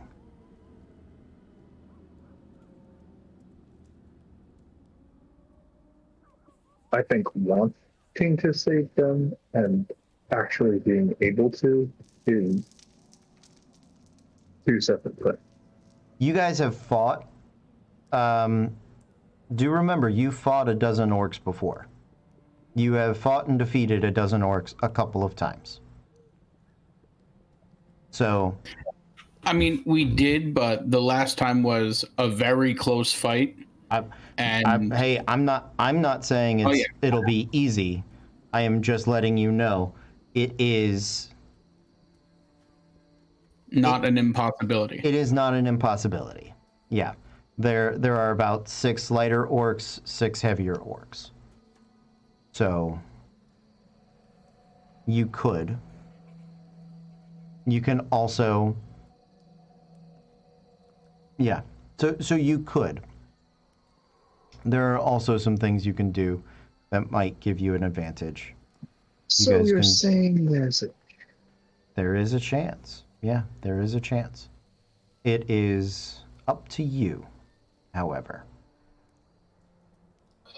Well, y'all know I'm always down to bash some orcs.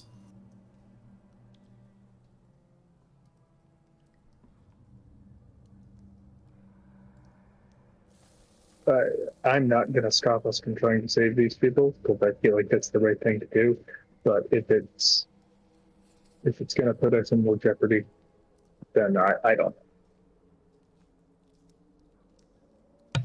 I lean over to Valis and I'm like, call Dust. What are the chances we can call her back? Find out if we have a cushion. No? Not quite. Well then, decision time. Because I have a feeling no matter what, this single orc is going to go off by himself and try to do this. And that feels like a terrible idea. I don't like the idea. Terrible idea. Letting the world fall apart while we go off on all the side quests. Yep. Indeed. I'm very aware. I'm very fucking aware. It's not an easy decision either way, honestly. I've got to lazy her voice a little because that was too proper. It's not an easy decision either way. This is not... And it's not a decision I like to make.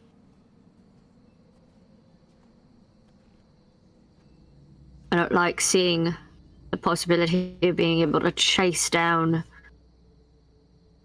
and bring slavers to justice. She touches her sword on the word justice, like, justice. I don't like the idea of being stared in the face by darkness and having to run away from it. I'd almost feel better if it was because we were cowards. But we're not. Just taking a quick glance at you guys' chat, the agents of the Witch Queen will be looking for you, but they're not, if they know you're alive, they're not gonna just disappear, right?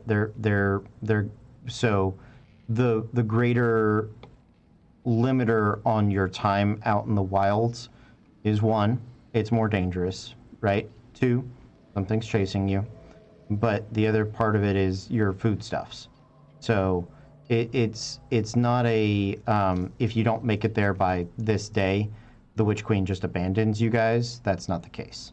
I just wanted to make that clear.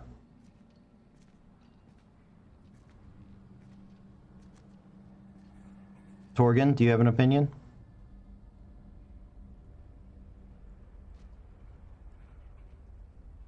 I'm always of the opinion that the more orcs we thin out during our journey, the better for the people. Present company excluded, Shaq. So, like, not to just shine a light on the entire worldview and fantasy saga this kind of world is based on, but you don't have any allies to ride in on dawn of the 5th day if you've let all your potential allies be slaves. I'm struggling with that. I'm in the fantasy mindset of not just D&D, but like all the best adventure stories. Rise of Skywalker, you've got this entire all the people you've ever saved and been, everyone comes. You have Avengers assembling. You have the Riders of Rohan riding in with Gandalf. Like, all these big heroic finishes and finales have all the people that you took care of. That one episode of My Little Pony with the changelings, like, all of them have that. And I want to have that. Like, I don't know if the halflings can do anything, but, like, I feel like I'm going to kick myself if we don't give them the chance to show up on their puppies with tiny angry swords at the end of this, because we fucking saved them from slavers. Like, I don't know, like, that's my geeky heroic fantasy brain that wants everyone to be okay. But, like, also, I don't want to fuck up our world. That might be me being idealistic. That might be me being too idealistic for this kind of world, honestly. That's and the I'm only aware. thing I fear, and that's, like, I agree with you, but... And, like, I wouldn't have said it except for the Lord of the Rings example is the first thing that came to mind. Yes, but this is Lord of the Rings with a different Darker, twist. I know. Yeah. So, I mean, so that's my struggle is, do we give the game the opportunity to let us have those kinds of moments? Or do we acknowledge that the world is lost, we are clinging to the last bit of light and trying to go take care of something without putting ourselves in more and more danger? Like, at what point is it more heroic to run and try to save the world as a whole, or to... I'm having a crisis, and it's fine. I'm just gonna... Is it worth that this saving hoodie were a time hoodie. Is it worth saving the world if you have to abandon people along the way? That's my... Thank you. That's my issue. Fucking... All right, let's take a vote. There's 5 of you. Laroon, save them or not? Oh, save them. Laroon's ready to kick some ass. Okay, Lucky? Save them. Okay. Jack? Continue on with the mission. Torgan? I say save him. Valis?